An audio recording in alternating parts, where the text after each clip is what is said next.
আমি যে ঘটনাটি শেয়ার করছি সেটি আমার সাথেই ঘটে যায়। এটি সম্পূর্ণ সত্য একটি ঘটনা এবং ঘটনাটি যেভাবে ঘটে আমি সেভাবেই আমার ভাষায় তুলে ধরলাম।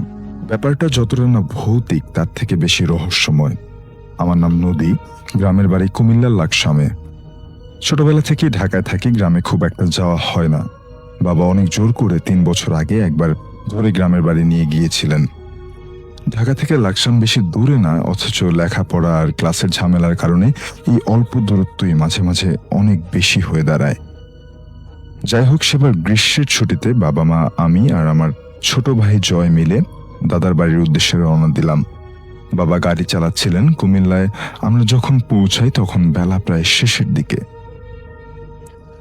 রাস্তায় গাড়ি থামিয়ে আমি আর আম্মু পাশের দোকান থেকে চা বিস্কিট কিনে খেতে লাগলাম, আর বাবা গেলেন নামাজ পড়তে। আমরা গাড়িতে বসে চা খাচ্ছি, এমন সময় এক বুড়ো মতন লোক হঠাৎ কোত্থেকে যেন উদয় হলো। গাড়ির পেছনের সিটে আমরা বসেছিলাম আর সামনের সিটে জয় ঘুমুচ্ছিল। লোকটা এসে দাঁড়িয়ে আমাদের দিকে কিছুক্ষণ তাকিয়ে রইল। চাহনি দেখে মনে হলো কেমন শিউরে উঠল বুকের ভেতরে। শীতল একটা চাহনি, অনেকটা মাছের মতো। আম্মু কিছু বলতে চাচ্ছিল, কিন্তু তার আগেই লোকটি বলল, অনেকদিন পরে গ্রামে আসলি তোরা, অনেকদিন পরে আসলি, সাবধানে থাকবি। সন্ধ্যার পর রাস্তাঘাট একদমই ভালো না, অনেক খারাপ জিনিস ঘুরে, অনেক সাবধান, অনেক সাবধান। আমি আর আম্মু দুজনেই চা খাওয়া বাদ দিয়ে হা করে লোকটার দিকে তাকিয়ে রইলাম। আম্মুর আগে আমি স্বাভাবিক হলাম। ঢাকা থাকার সুবাদে এসব বাটপার লোক আমি অনেক দেখেছি। কড়া গলায় বললাম যে মাফ করেন। লোকটি তাচ্ছিল্যের একটা হাসি দিয়ে বলল, তোদের কাছে কিছু চাইতে আসেনি রে, তোদের সাবধান করতে এসেছি। তবে যাবার পথে পারলে পীরের মাজারে কিছু সিন্নি দিয়ে যাস, তোদের ভালো হবে। এই বলে লোকটা যেমন হঠাৎ করে এসেছিল তেমনি হঠাৎ করে চলে গেল। আম্মু খানিকটা ঘাবড়ে গিয়ে বললেন যে কি বললো রে লোকটা, কথাবার্তা কেমন কেমন যেন লাগলো। আমি হেসে ব্যাপারটা নর্মাল করার চেষ্টা করলাম। আম্মুকে বললাম বাবা কিছু না বলতে, অনেকদিন পর এসেছি আমরা, বাবা এসব শুনলে চিন্তায় পড়ে যাবে। তো যাই হোক, বাবাকে কিছু জানানো হলো না। আমরা পুনরায় যাত্রা করলাম গন্তব্যের দিকে। বাসা থেকে প্রায় 20 মিনিটের দূরত্বে আবারও থামতে হলো। মাগরিবের নামাজের সময় একদম শেষের দিকে বাবা মসজিদে চলে গেলেন, আমি আর আম্মু গাড়িতে বসে রইলাম। দুপাশে সুন্দর ঢেউ খেলানো ধানের সারি দেখা যাচ্ছে, মাঝে মাঝে দমকা বাতাস উঠছে ক্ষেতের উপর দিয়ে। খুবই সুন্দর একটা পরিবেশ, দেখলেই খুব শান্তি লাগে। এক মনে তাকিয়ে আছে, এমন সময় হঠাৎ সামনে কিছু একটা নড়ে উঠতে দেখলাম। সন্ধ্যা হয়ে এসছে, আলো প্রায় নিভু নিভু। চোখে ভুল দেখলাম নাকি বুঝতে পারলাম না। এবার দৃষ্টি স্থির করে তাকিয়ে রইলাম। এবার স্পষ্ট দেখতে পেলাম সেটা ধানের ক্ষেতের মাঝখানে একটা ছেঁড়া কাপড় চোপড় পরানো কাকতারুয়া দাঁড় করিয়ে রেখেছিল কেউ, আর আমার চোখের সামনে সেটি একটু নড়ে উঠল। শুধু নড়ে উঠল না, মনে হলো কোনো জায়গা পরিবর্তন করলো। হতভম্ব হয়ে গেলাম আমি যে কাকতারুয়া কিভাবে জায়গা পরিবর্তন করতে পারে। মুখ দিয়ে বিস্ময়ের একটা আওয়াজ বেরিয়ে এলো। আম্মু লক্ষ্য করলো ব্যাপারটা, আমাকে ধাক্কা দিয়ে বললো, কিরে কি হয়েছে? আমি বললাম, ওইখানে একটা কাকতারুয়া দেখতে পাচ্ছ? আম্মু চশমা লাগিয়ে বললো, দেখতে পাচ্ছি। তো কি হয়েছে? আমি খানিকটা দ্বিধামাখা কণ্ঠে বললাম যে এই কাকতারুয়াটা খানিক আগে নড়েছে, হেঁটেছে এবং হেঁটে অন্য জায়গায় গিয়েছে। আম্মু খানিকক্ষণ আমার দিকে তাকিয়ে রইলেন, তারপর বললেন, তোকে এতবার নিষেধ করেছি আমার সাথে ফাজলামো করবি না, তারপরেও ঠিক হলি না। আমি কিছুতেই আম্মুকে বোঝাতে পারলাম না ঘটনাটা। বাবা আসার পর আবার পুনরায় বাড়ির দিকে আমরা রওনা দিলাম। বাড়ি থেকে খানিক সামনে একটা বড় পুকুরের মতো পড়ে। বাবার কাছ থেকে শুনেছিলাম পুকুরটা নাকি আমাদের বড় দাদা, অর্থাৎ আমার বাবার দাদা কাটিয়েছিলেন। বিশাল গভীর একটা পুকুর, সামনে অনেকগুলো নারকেল গাছ রয়েছে, পাকা রাস্তা, মানুষ গাড়ি ঘোড়া কিছুই নেই। তো বাবা মোটামুটি স্পিডে গাড়ি চালাচ্ছিলেন। সামনের সিটে জয় ঘুম থেকে উঠে বসে আছে এবং গভীর মনোযোগে সে সামনের দিকে তাকিয়ে আছে। হঠাৎ বাবা আঁতকে উঠলেন, ঠিক সাথে সাথে জয় একটা জোরে চিৎকার দিল। কিছু বোঝার আগেই আমাদের গাড়িটি গিয়ে বাড়ি খেলো রাস্তার পাশের একটা নারকেল গাছের সাথে। জয় জোরে জোরে চিৎকার করছে। বাবা সাথে সাথে গাড়ির ভেতরে লাইট জ্বালিয়ে দিলেন দেখার জন্য যে ভেতরে আমরা সবাই ঠিক আছে কিনা। আম্মুকে দেখে বুঝতে পারলাম যে আম্মু অসম্ভব ভয় পেয়েছে। বাবা দ্রুত গাড়ি থেকে নেমে গেলেন, বাইরে গিয়ে রাস্তার পাশে দাঁড়িয়ে কাউকে যেন খুঁজতে লাগলেন। আমি গাড়িতে থাকবো না নামবো বুঝতে পারছিলাম না। অবশেষে নামার সিদ্ধান্ত নিলাম। বাবার পাশে চলে গেলাম, গিয়ে জিজ্ঞেস করলাম, কি হয়েছে বাবা?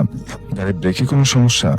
বাবা আমার দিকে তাকে খানিকটা বিভ্রান্তর মতো বললেন যে, না রে মা, মনে হলো গাড়ির সামনে দিয়ে একটা মানুষ দৌড় মারলো। স্পষ্ট দেখলাম গায়ে একটা ছেঁড়া কাপড় পরা। লোকটার গায়ে ধাক্কা দেব না বলে গাড়িটা নাক ঘুরিয়ে দিয়েছিলাম, কিন্তু শেষ রক্ষা হয়নি। লোকটা মনে হয় বাড়ি খেয়েছে গাড়ির সাথে। আমি, বাবা, আম্মু সবাই মিলে খুঁজলাম গাড়ির আশেপাশে। শেষে বাবা বললো যে বাড়িতে যাওয়া যাক, সেখান থেকে লোক এনে সবাই একসাথে খুঁজবো। সবাই একমত হলাম। বাসায় গিয়ে পৌঁছে যা শুনলাম তাতে আক্কেল গুরুম হয়ে গেল। পুকুরে পারে নাকি আজকাল অনেকেই এমন ঘটনার সম্মুখীন হয়। অনেকে নাকি ছেঁড়া কাপড় চোপড় পরা একটা মানুষের আকৃতির মূর্তিকে দেখতে পায়, কিন্তু গাড়ি, রিক্সা বা মোটরসাইকেল থেকে নামার পর আর কাউকেই দেখতে পাওয়া যায় না, খুঁজে পাওয়া যায় না।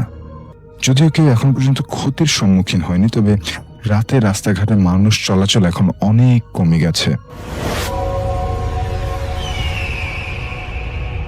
প্রিয় লিসেনার্স, এখন যে ঘটনাটি আমি আপনাদেরকে বলতে যাচ্ছি, এই ঘটনাটি আমাদেরকে পাঠিয়েছেন সম্রাট জাহাঙ্গীর ভাই। এই ঘটনাটির মূল স্থান হচ্ছে চাঁদপুর জেলার বিষ্ণুপুর ইউনিয়নের ধনপদ্দি গ্রামে। আর এখানে একটি বিষয়, সেটি হচ্ছে যে লেখাপড়ার সুবাদে ওনার শৈশব কেটেছিলেন ওনার নানা বাড়িতে, আর ওনার প্রাইমারি স্কুল জীবন সেখানেই তিনি অতিবাহিত করেছিলেন। এই কারণে বলা যায় যে ওনার শৈশব জীবন ওনার নানার বাড়িতেই কেটেছিলেন। তবে পরবর্তীতে প্রাইমারি স্কুল জীবন শেষ করে যখন তিনি হাই স্কুলে পদার্পণ করেন, তখন তিনি ওনার নিজ বাড়ি থেকেই স্কুল জীবন অতিবাহিত করেছিলেন। আর ওনার নানার বাড়ি এবং ওনাদের বাড়ি পাশাপাশি গ্রামে, একই ইউনিয়নের দুটি গ্রাম। ওনাদের গ্রামের নাম বিষ্ণুপুর, আর ওনার নানাদের গ্রামের নাম হচ্ছে ধনপদ্দি। তো দুটি গ্রামের নাম উল্লেখ করার কারণ হচ্ছে যে ঘটনার সূত্রপাত ওনার নানার বাড়িতে হলেও বেশ কিছু ঘটনা আবার ওনার নিজের বাড়িতে ঘটেছিল। যাই হোক, আমরা মূল ঘটনায় চলে যাই। ঘটনার সময়টি ছিল 2007 সালের এপ্রিল মাসের 2 তারিখ, যা বাংলা চৈত্র মাসের 18 তারিখ, 18ই চৈত্র, পূর্ণিমার রাতে। এখানে একটি বিষয় বলে রাখি, সেটি হচ্ছে যে ওনার নানা ছিলেন একজন কৃষক, আর তার মোটামুটি অনেক জমি ছিল। ওনার নানা মামা নিজেদের জমিতেই চাষাবাদ করতেন এবং বিভিন্ন মৌসুমে বিভিন্ন ফসল ফলাতেন। আর আমরা মোটামুটি সবাই জানি যে গ্রামে চৈত্র মাসে গম পেকে যায়, পরিপক্ক হয়। তাই কৃষকরা কিন্তু তা সংগ্রহ করতে খুব ব্যস্ত থাকে। আর ঠিক তখন ওনার নানাদের জমিতেও বেশ কিছু ভালো গমের ফলন হয়েছিল।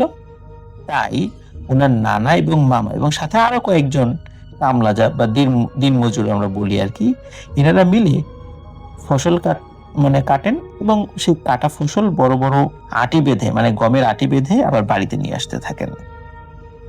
তো উনি যেহেতু নানার বাড়ি থেকেই লেখাপড়া করতেন, আর স্কুল শেষে উনি যখন ফিরছিলেন তখন দেখলেন যে বেশ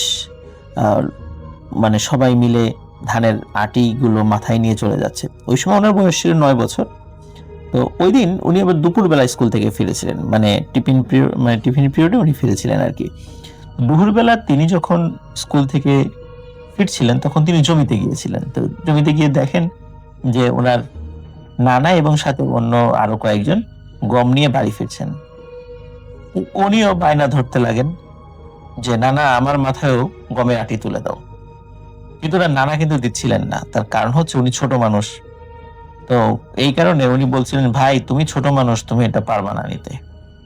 কিন্তু উনিও নাছোড়বান্দা, জাহাঙ্গীর ভাইও নাছোড়বান্দা, উনি গমের আটি মাথায় নেবেনি। তাই ওনার নানা চিন্তা করেন যে যাই হোক, ছেলেটা যখন এত করে বলছে, তো ছোট আটি ওনাই যতটুকু ওনায় নিতে পারেন আর কি, এতটুকু ওনার পক্ষে সহনশীল, এরকম ছোট আটি ওনার মাথায় তুলে দেন। উনিও সবার সাথে মনের খুশিতেই আসছিলেন। প্রথমে ওনার নানা, তারপর ওনার মামা এবং তার পেছনে আরো বেশ কয়েকজন দিনমজুর আছেন। উনি ওনার মামার পেছনে ছিলেন।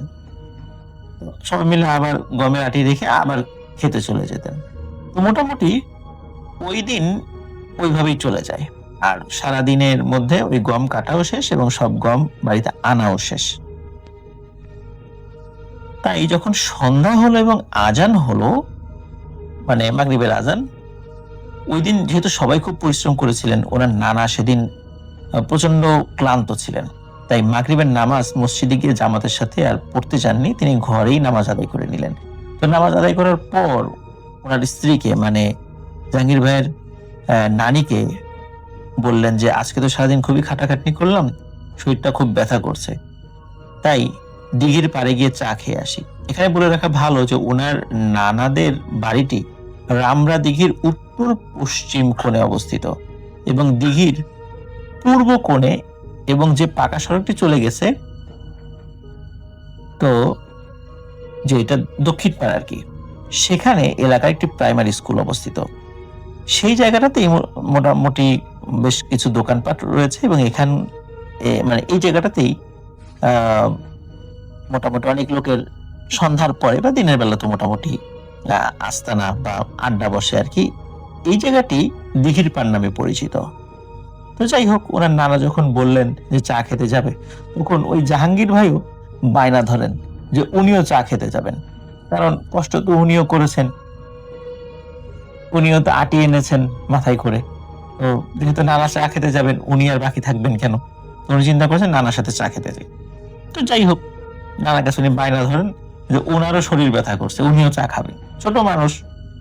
আর নানার কাছে আবদার ধরেছে নাতি, নানা কি না রেখে পারেন? তো নানা একটু মুচকি হেসে বলে যে ঠিক আছে চলো চা খেয়ে আসি। তখন উনি আর ওনার নানা হাঁটতে থাকেন দিঘির পাড়ের উদ্দেশ্যে। আর ঘটনা মূলত এখান থেকেই শুরু।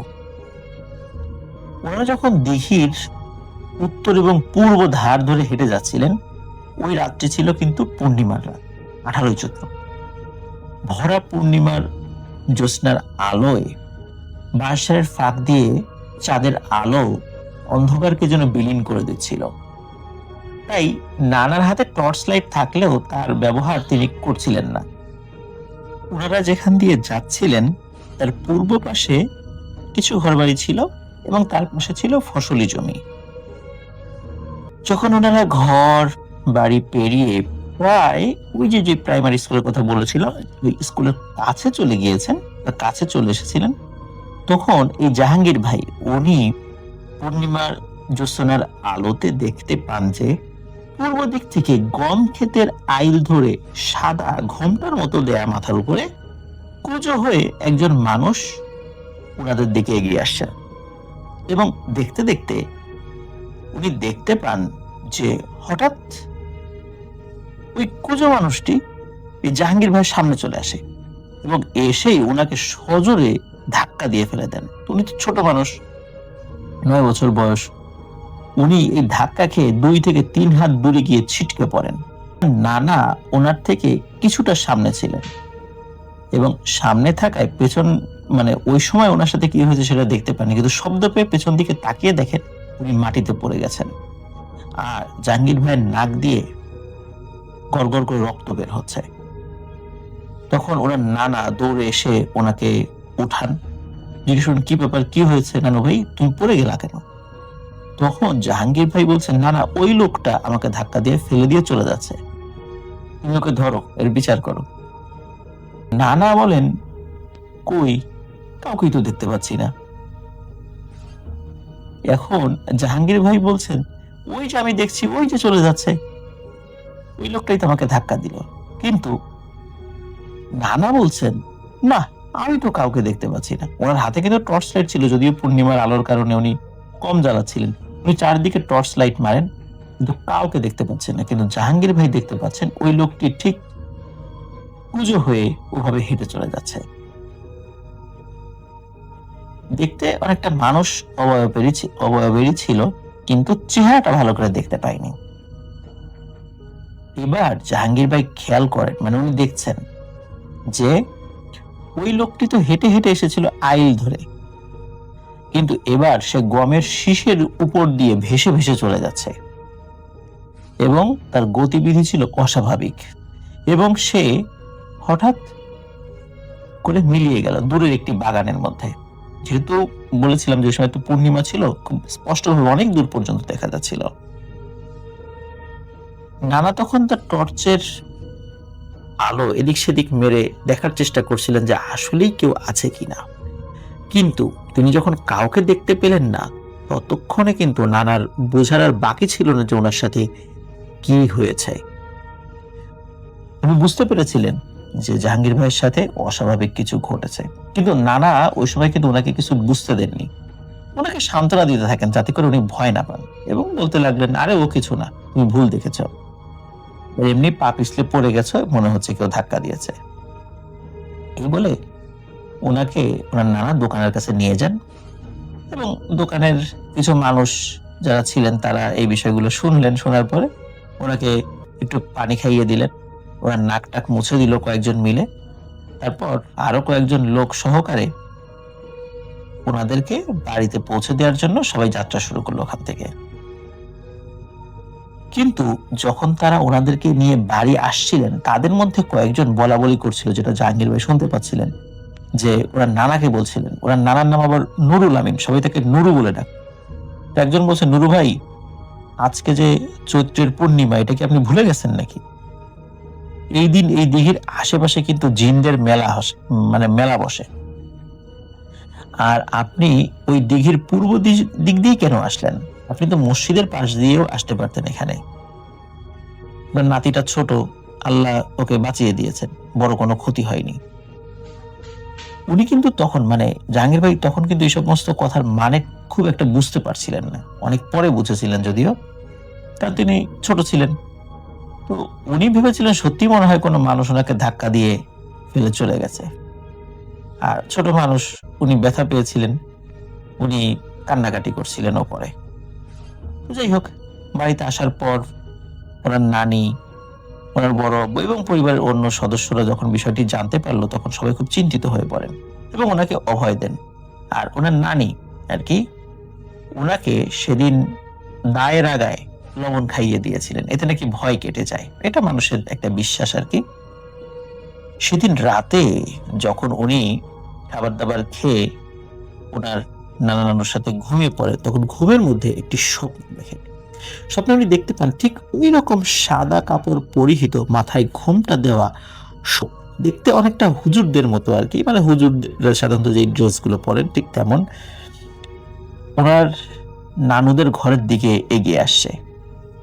এবং একটা সময় দেখেন যে নানুদের উঠোনে এসে তারা দাঁড়িয়ে যায়, এবং তাদের মধ্য থেকে সেই কুজো লোকটা দরজার দিকে এগিয়ে এসে দরজা খুলে জাহাঙ্গীর ভাইয়ের পাশে এসে দাঁড়িয়ে যান, এবং যখনই ওনাকে ধরতে যাবেন, তখন ভয়ে উনি ঘুমের মধ্যে চিৎকার দিয়ে ওঠেন এবং ঘুম থেকে উঠে পড়েন। ওনার চিৎকারে ওনার নানা নানুর কিন্তু ঘুম ভেঙে যায়, এবং তারা বলেন যে, কি ব্যাপার নানা ভাই, কি হয়েছে? তখন উনি কি স্বপ্ন দেখেছিলেন সেটি সবিস্তারে উনি ওনার নানা নানুকে খুলে বলেন।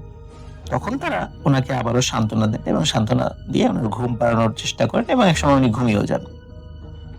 সকালবেলা যখন ঘুম ভাঙে, তখন তিনি দেখেন যে ওনার সমস্ত শরীরে এত ব্যথা হয়েছে, উনি উঠতেই পারছেন না, এবং শরীরে প্রচন্ড জ্বর।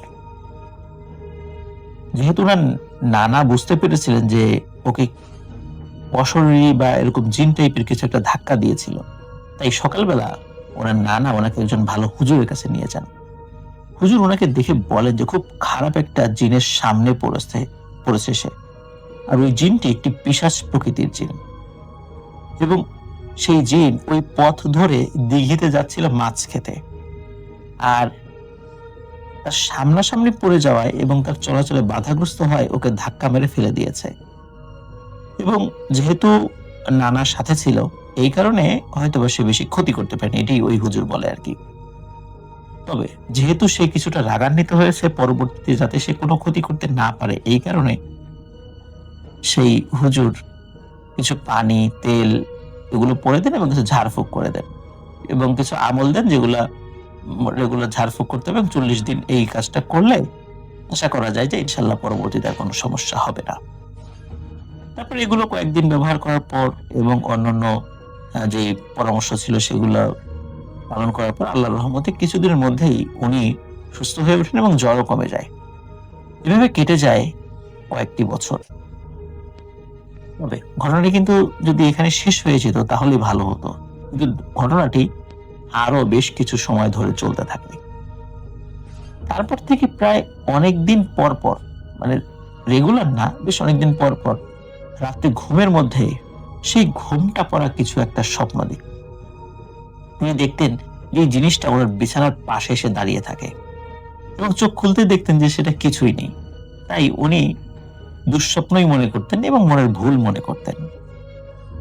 উনি যখন প্রাইমারি স্কুল জীবন শেষ করে নতুন হাই স্কুলে ভর্তি হন, তখন উনি ওনার নিজ বাড়িতে চলে আসেন।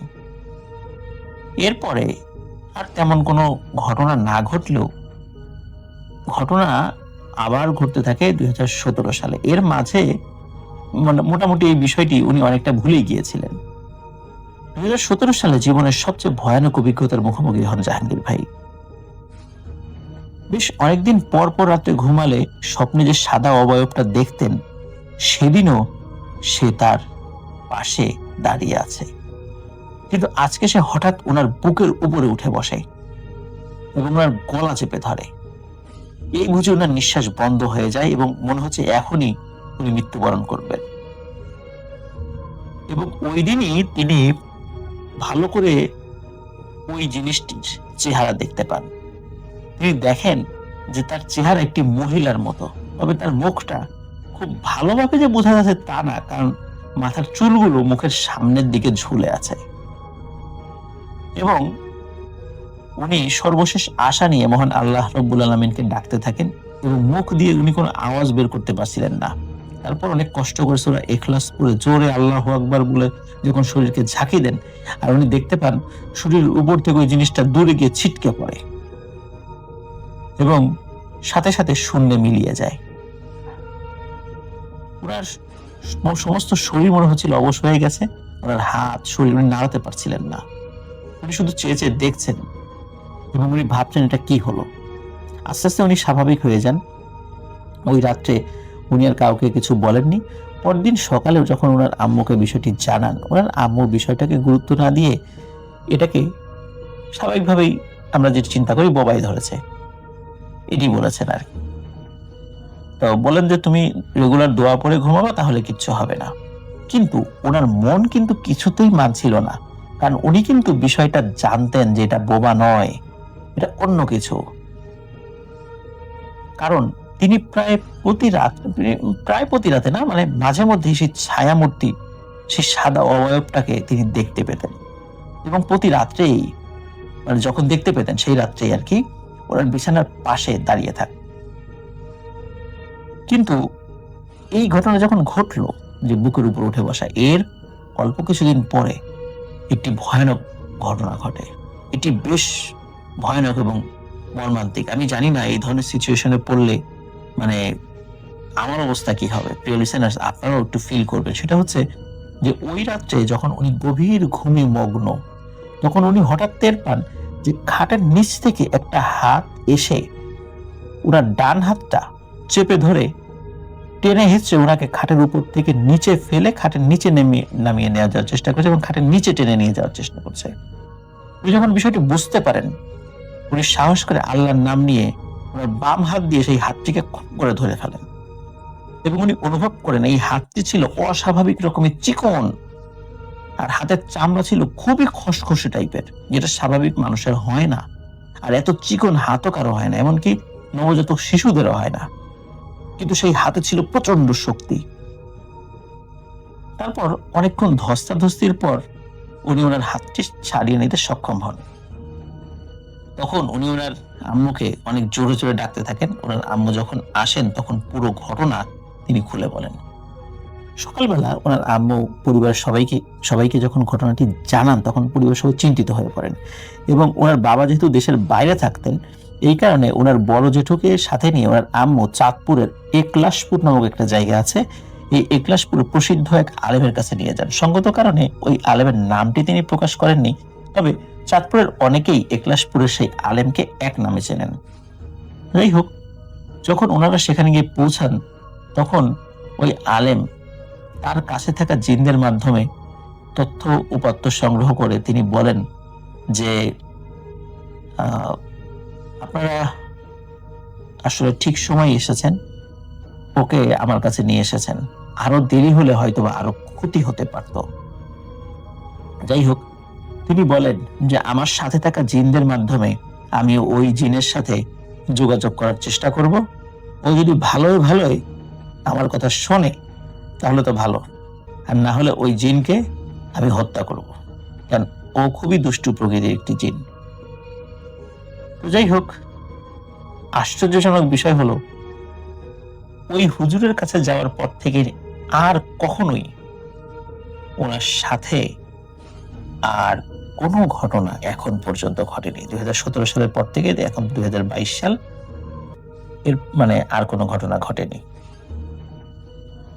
কিন্তু যেদিন ঘটেছিল, মানে প্রথম যখন ওনার 9 বছর বয়স যখন ছিল আর কি, যখন ঘটেছিল, সেই চৈত্রের পূর্ণিমা রাতে একটি ধাক্কা, এরপরে সেই কুজো মানুষটি গমের শীষের উপর দিয়ে ভেসে যাওয়া, তারপরে প্রতি রাত্রে সেই অবয়বটা তার কাছে আসা, এরপরে দীর্ঘ বিরতি দিয়ে দিয়ে ওই অবয়বটি ঘরের মধ্যে আশাপাশে দাঁড়িয়ে থাকা, এরপর বুকের উপর চেপে বসা, সর্বশেষ একটি চিকন হাত হঠাৎ করে তার বাঁ হাত চেপে ধরে খাটের নিচে টেনে হিঁচড়ে নিয়ে যাওয়ার চেষ্টা করা, খসখসে হাত। এই পুরো বিষয়টা উনি যখন চিন্তা করেন, উনি এখনো ভয়ে কেঁপে ওঠেন।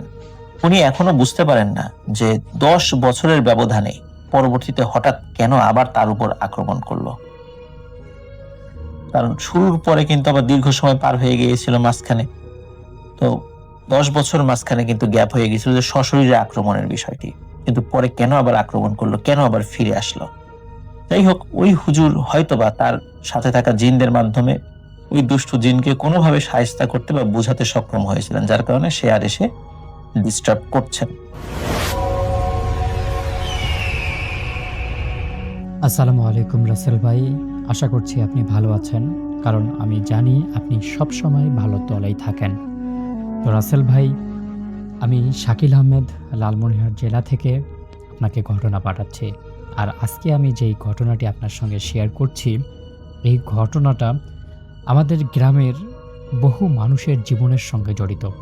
এই ঘটনাটার অনেক সাক্ষী আজও বেঁচে আছেন, তবে আশ্চর্যজনক বিষয় হলো তারা কেউ এই বিষয়টা নিয়ে কোনো রকমই কথা বলতে চান না। যদি ঘটনাটা শেষ পর্যন্ত শোনেন তাহলে হয়তো বুঝতে পারবেন যে কেন আজকে তারা কথা বলতে চায় না এই বিষয়টা নিয়ে। যাই হোক, সরাসরি চলে যাচ্ছি ঘটনায়। আর ঘটনাটি আজকে থেকে প্রায় 22 বছর আগের একটি ঘটনা।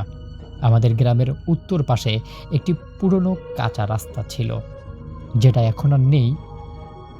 তার পাশে ধান ক্ষেত, তারপরেই বিশাল পাট ক্ষেত, আর তারপরেই রয়েছে একটা পুকুর। রাস্তা ধরে প্রায় আধা কিলোমিটার সামনের দিকে এগোলে একটা পুরনো শতবর্ষী বটগাছ আছে। এই বটগাছটাকে নিয়ে বিভিন্ন রকমের ঘটনা আছে, সেই ঘটনাগুলো আমি অন্য কোনো দিন পাঠাবো। কিন্তু আজকে যেই ঘটনাটি আমি আপনাকে পাঠাচ্ছি সেটা হচ্ছে, সেই বটগাছটার সামনে একদমই মূর্তির মতো দাঁড়িয়ে ছিল একটা কাকতাড়ুয়া। সাধারণত কাকতাড়ুয়ার মতোই দেখতে, বাঁশের কাঠামো, ছেঁড়া পাঞ্জাবি, সাদা রঙের একটা পাঞ্জাবি, মাথায় পুরনো একটা মাটির হাঁড়ি, হাত দুটো দুদিকে ছড়িয়ে রাখা। দিনের বেলাতে এটাকে দেখে কেউ গুরুত্ব দিত না, আর ঠিক যেমনটা এটাকে গুরুত্ব দিত না, ঠিক তেমনটাই এটাকে আসলে কে লাগিয়েছে বা কে এটাকে বানিয়েছে আর কিসের জন্য বানিয়েছে সেটাও কারো মাথার ব্যথার কারণ ছিল না। কিন্তু সমস্যা শুরু হয় বর্ষার একদমই শেষের দিকে। একদিন সকালবেলা গ্রামের নামকরা একজন খুবই ভালো আবাদি কৃষক আব্দুল মালেক দেখতে পান কাকতাড়ুয়ার জায়গাটা আগের জায়গায় নেই। কাকতাড়ুয়া যেই জায়গাটায় ছিল, যেখানে দাঁড়িয়ে ছিল, সেখানে কাকতাড়ুয়াটা নেই। কাকতাড়ুয়াটা প্রায় 50 গজ একটু দূরে গিয়ে দাঁড়িয়ে আছে।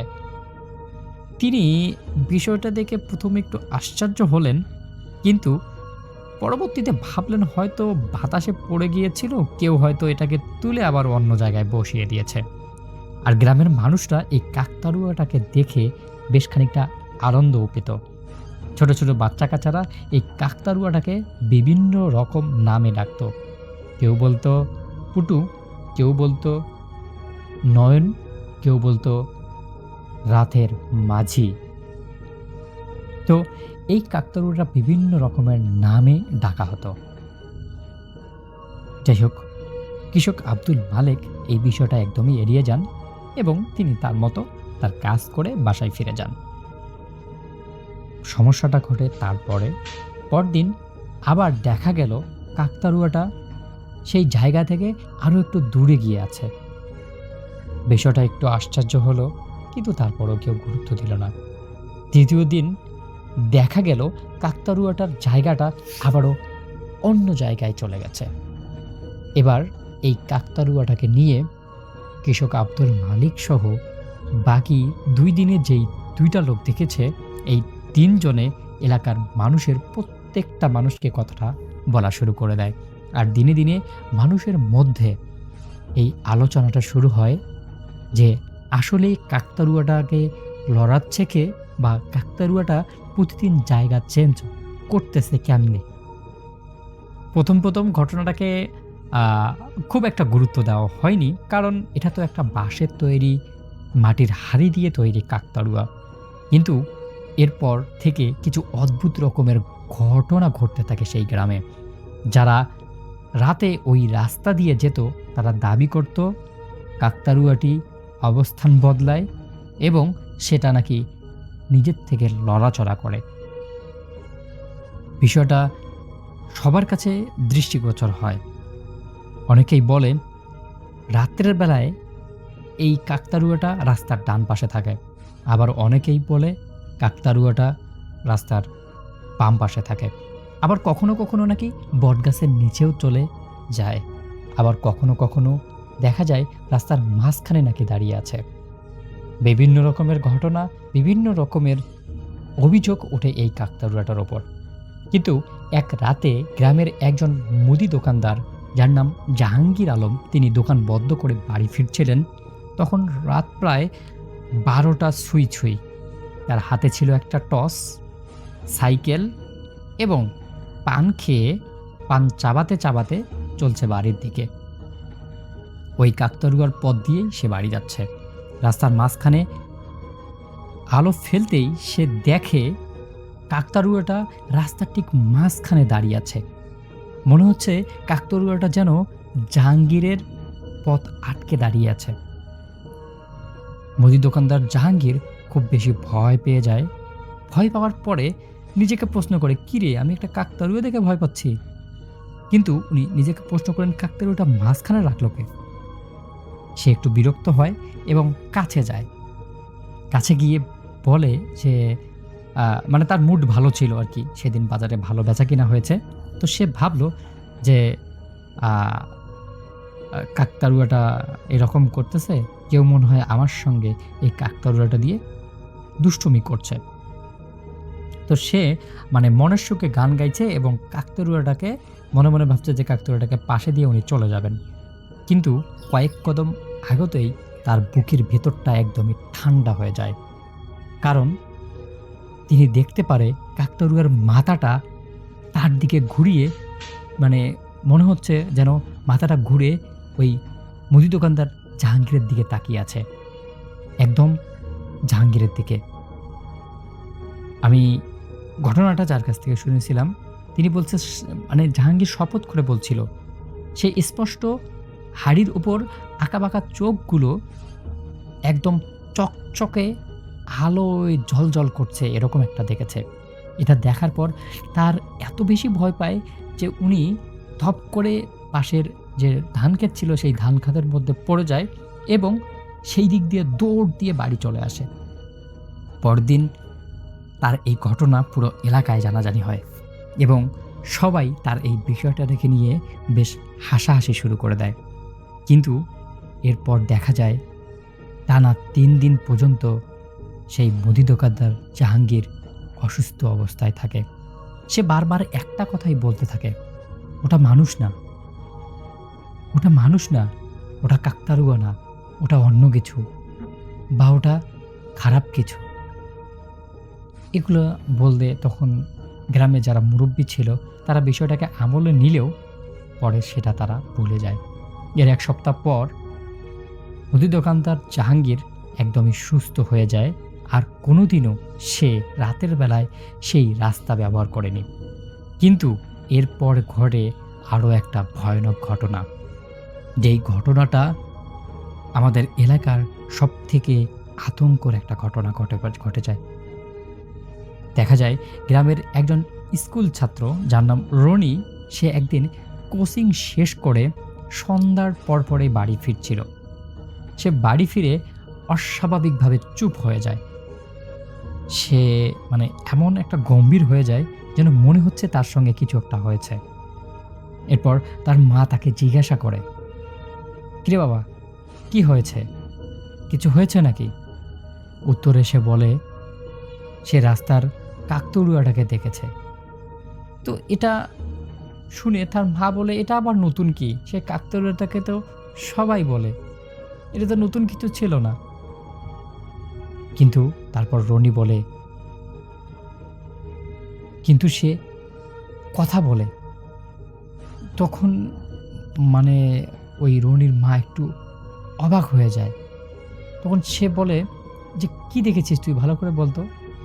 পরে সে বলে সে নাকি দেখেছে কাকতাড়ুয়ার নিচে একটা বৃদ্ধ লোক দাঁড়িয়ে ছিল। বৃদ্ধ লোকটি তাকে বলছে, আজকে চলে যা, কালকে আবার আসিস। সবাই এটাকে শিশুর কল্পনা ভেবেছিল। সবাই ভাবছিল যে হয়তো রনি তার কল্পনার মধ্যে এরকম কিছু একটা ভেবেছে, বা এরকম কিছু একটা তার মাথার মধ্যে ঘুরছে। সবাই বিষয়টাকে একদমই হেসে খেলে পার করে দেয়। কিন্তু তার পরের দিনেই রনি নিখোঁজ হয়ে যায়। সকালে স্কুল যায়, কিন্তু বিকেলবেলা আর বাড়ি ফিরেনি। পুরো গ্রামের মধ্যে হইচই পড়ে যায়। পুরো গ্রামের মানুষ খোঁজাখুঁজি শুরু করে। ১ দিন, ২ দিন, ৩ দিনও তাকে খুঁজে পাওয়া যায়নি। কিন্তু হঠাৎ করে বিকালবেলা ৩ দিন পর তাকে খুঁজে পাওয়া যায়। গ্রাম থেকে প্রায় ৩ কিলোমিটার দূরে একটা পরিত্যক্ত পাট ক্ষেতের মধ্যে তাকে অজ্ঞান অবস্থায় পাওয়া যায়। সে জীবিত ছিল ঠিকই, কিন্তু কিছুই মনে করতে পারতেছিল না। কিভাবে এখানে আসলো, কে এখানে নিয়ে আসলো, এতদিন কিভাবে বেঁচে ছিল, কিছু খেয়েছে কিনা, এগুলো কিছুই বলতে পারে না। শুধু একটা কথাই বলছিল, ও আমাকে ডাকছিল, ও বলেছিল কাছে যেতে। তারপর আর কিছু বলতে পারে না, কোনো কিছুই বলতে পারে না। তাকে কত কথা জিজ্ঞেস করা হয়, সে শুধু একটা কথাই বলে, ও আমাকে ডাকছিল, ও বলেছিল তার কাছে যেতে। এই ঘটনার পর গ্রামের মানুষ আস্তে আস্তে সেই কাকতাড়ুয়াকে ভয় পেতে শুরু করে। তখনও আসল আতঙ্ক আসেনি। এরপরে শুরু হয় আসল আতঙ্কর একটা ঘটনা। এক রাতে গ্রামের মসজিদের মুয়াজ্জিম সাহেব ফজরের আজান দেওয়ার জন্য যাচ্ছিলেন। তখন প্রায় রাত 4:30 বাজে। চারদিকে এত কুয়াশা। তিনি রাস্তার মাঝখান দিয়ে একটা ছোট লাইন দিয়ে যাচ্ছেন আর কি। তখন উনি রাস্তার মাঝ বরাবর একটা ছায়া দেখতে পান। প্রথমে মুয়াজ্জিম সাহেব ভাবছিলেন যে হয়তো কোনো মানুষ, হয়তো কেউ সেখানে দাঁড়িয়ে আছে, নামাজ পড়তে যাবে, এরকম ভাবছিলেন। কিন্তু উনি কাছে গিয়ে দেখেন কাকতাড়ুয়া। কিন্তু এবার সেটা আগের চেয়ে অনেক বড়, কমপক্ষে 8 থেকে 9 ফুট উঁচু একটা কাকতাড়ুয়া। মুয়াজ্জিম সাহেব বেশ খানিকটা অবাক হয়ে যায়, কারণ তিনি ছোটবেলা থেকে এই কাকতাড়ুয়াটা দেখে আসতেছেন, কিন্তু হঠাৎ করে এই কাকতাড়ুয়াটা এত লম্বা হলো কিভাবে? আর তারপরেই দেখতে পায় তার গায়ের ছেঁড়া কাপড়গুলো বাতাস ছাড়াই নড়ছিল। মনে হচ্ছে একা একাই কেমন যেন ওই কাকতাড়ুয়াটা নড়ছে। এরপর মুয়াজ্জিম সাহেব কোনো কিছু না ভেবে উনি খুব দ্রুত মসজিদে চলে যান, এবং এমন একটা অবস্থা দাঁড়ায় যে উনি ওখানে এত বেশি ভয় পেয়েছেন যে আজান দেওয়ার সময়ও তার হাত কাঁপছিল, খুবই হাত কাঁপছিল। এমন একটা অবস্থা যে সে ভালো রকমের একটা ভয় পেয়েছে। তারপর আজান দেন, আজান দিয়ে নামাজ টামাজ পড়ে পরদিন সকালে উনি সবাইকে বিষয়টা জানান। এরপরেই গ্রামের কয়েকজন সাহসী যুবক সিদ্ধান্ত নেয় তারা সবাই মিলে এই কাকতাড়ুয়াটাকে ভেঙে ফেলবে, এবং যেই কথা সেই কাজ। সবাই সবার হাতে কিছু লাঠি সোটা নিয়ে সেখানে যায় সবাই মিলে কাকতাড়ুয়াটাকে ভাঙতে। এরপর যখন ওখানে গিয়ে পৌঁছে দেখে যে কাকতাড়ুয়া ঠিক আগের জায়গায় আছে, তখন সবাই মিলে কাকতাড়ুয়াটাকে নামিয়ে ফেলে, কাকতাড়ুয়ার হাড়িটা ভেঙে ফেলে, বাঁশ কেটে ফেলে এবং সব কিছু একত্রিত করে একদম পুড়িয়ে দেয়। এরপর তারা মনে করে তাদের সমস্যা হয়তো এখানেই শেষ হয়ে যায়, কিন্তু আসল বিভীষিকাময় ঘটনা শুরু হয় সেই রাতেই। রাত 2টার দিকে গ্রামের বিভিন্ন বাড়ির দরজায় ঠক ঠক ঠক ঠক শব্দ হয়, মনে হচ্ছে কেউ যেন বাহির থেকে নক করছে। একটা বাড়ি নয়, 2টা বাড়ি নয়, গ্রামের অনেক বাড়িতেই। কয়েকজন দরজা খুলে দেখেও ছিল, কিন্তু কাউকে দেখতে পায়নি। কিন্তু আশ্চর্যজনক বিষয় হচ্ছে যে সবাই দরজা খুলে একটা জিনিস দেখেছিল, সেটা হচ্ছে কিছু মাটি পড়ে আছে আর কিছু শুকনো খড়, যেমনটা খড় সেই কাকতাড়ুয়ার শরীরে লাগানো ছিল। এটা দেখে সবাই বেশ খানিকটা আতঙ্কের মধ্যে পড়ে। কিন্তু পরদিন সকালে আরও ভয়ানক ঘটনা দেখা যায় যেখানে কাকতাড়ুয়াটাকে পুড়িয়ে ফেলা হয়েছিল সেখানে আবার একটি নতুন কাকতাড়ুয়া দাঁড়িয়ে আছে। কেউ বানায়নি, কেউ বসায়নি, কেউ কোনো কিছুই করেনি, তবুও হঠাৎ করেই একটা কাকতাড়ুয়া দাঁড়িয়ে যায়। আগের চেয়েও আরও ভয়ানক। এবার তার মাথায় হাড়ি নেই, মাথায় জায়গায় কালো কাপড় বাঁধা একটা কিছু ঝুলে আছে, আর বুকের সামনে কাটা তার দিয়ে আটকানো একটা কাগজ। গ্রামের লোকজন কাগজটা খুলে দেখে একদম নিস্তব্ধ হয়ে যায়, কারণ সেখানে কয়েকজন মানুষের নাম লেখা ছিল, আর তাদের মধ্যে ছিল স্কুলের ছাত্র রনি এবং অন্য আরেকজন হচ্ছে মুদি দোকান জাহাঙ্গীর। আর তৃতীয় নামটা ছিল সেই ছেলেটার, যেই ছেলেটা সর্বপ্রথম কাকতাড়ুয়াটাকে ভেঙে ফেলার একটা উদ্যোগ গ্রহণ করে। এরপর থেকে ঘটনাগুলো আরও অস্বাভাবিক হতে থাকে। তালিকার 3 জনেই একে একে অদ্ভুত কিছু দুর্ঘটনার শিকার হয়। কেউ গুরুতর অসুস্থ হয়ে পড়ে, কেউ ভারসাম্য হারিয়ে ফেলে, আর একজন রহস্যজনকভাবে নিখোঁজ হয়ে যায় বলে গ্রামের একদম প্রত্যেকটা বাড়িতে গুজব ছড়িয়ে পড়ে। শেষ পর্যন্ত গ্রামের বয়স্করা মিলে ওই রাস্তার পাশে কোরআনখানি, দোয়া এবং বিভিন্ন রকমের ধর্মীয় আয়োজন করেন। এরপর থেকে ধীরে ধীরে ঘটনাগুলো বদ্ধ হতে যেতে শুরু করে। কিন্তু সেই কাকতাড়ুয়াটার কি হলো? সেটা কি আর কখনো দেখা যায়নি? সেটা কি আর আসেনি? বা এই কাকতাড়ুয়াটা কিভাবে আসলো? অনেক প্রশ্ন এখনও থেকে যাচ্ছে। তবে গ্রামের মানুষ আজও বলে, শীতের ঘন কুয়াশার রাতে যদি কেউ ওই পুরনো রাস্তা দিয়ে একা হেঁটে যান, কারো যদি কপাল খারাপ থাকে, তাহলে কখনো কখনো রাস্তার পাশে একটা লম্বা ছায়া দাঁড়িয়ে থাকতে দেখতে দেখা যায়। মাথায় হাড়ি বাঁধা, 2 হাত 2 দিকে ছড়ানো, স্থির, নিঃশব্দ। আর যদি ভুল করে কেউ তার দিকে বেশিক্ষণ তাকিয়ে থাকে, তাহলে মনে হয় কাকতাড়ুয়ার মাথাটা ধীরে ধীরে তার দিকে ঘুরছে এবং বলছে, তুমি কি আমাকে দেখতে আসছো? রাসেল ভাই, এটাই ছিল ঘটনাটা আসলে আমি আমার নানুর মুখ থেকে শুনেছিলাম অনেকদিন আগের একটি ঘটনা। যদি ঘটনাটা ভালো লাগে তাহলে শেয়ার করবেন।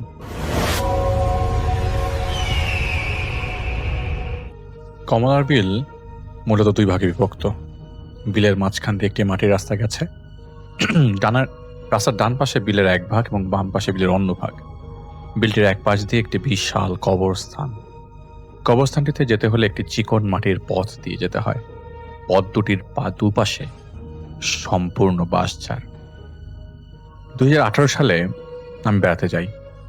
আসার আগের দিন আমি আর আমার পরিবার হাজিপুর যাওয়ার কারণ ছিল আমার দাদা দাদির কবর জিয়ারত করার পর আমরা যাই শাহানা ফুপির বাসায়, আমার আব্বুর চাচাতো বোন, এবং সেই বাড়িতে যাওয়ার সিদ্ধান্ত নিই আমরা। এবং সেই রাতে শাহানা ফুপি এবং তার ছেলে আমাদের কমলার বিলকে কেন্দ্র করে অনেকগুলো ঘটনা বলেছেন। ঘটনাটা ঘটে সেই গ্রামের একটা ছেলের সাথে, যার নাম হচ্ছে জনি। জনি এবং তার বন্ধুরা ছিল প্রচন্ড দুষ্টু। তারা সবাই সারাদিন এদিক সেদিক ঘুরে বেড়াতো। বিকালে মাঠে খেলে সেখানে একটি বাজারে গিয়ে অনেক রাত অবধি আড্ডা দিয়ে তারপর বাড়িতে ফিরত। একদিন জনি ও তার বন্ধুদের মধ্যে বাজি লাগে কে সে বেলের পাশে থাকা কবরস্থানে দিনের বেলা কোনো কিছু রেখে রাখা হবে এবং রাতের বেলা সেটা সেই বস্তুটা নিয়ে আসতে হবে। জনি বাজি জিতার আশায় বলে যে সে যাবে।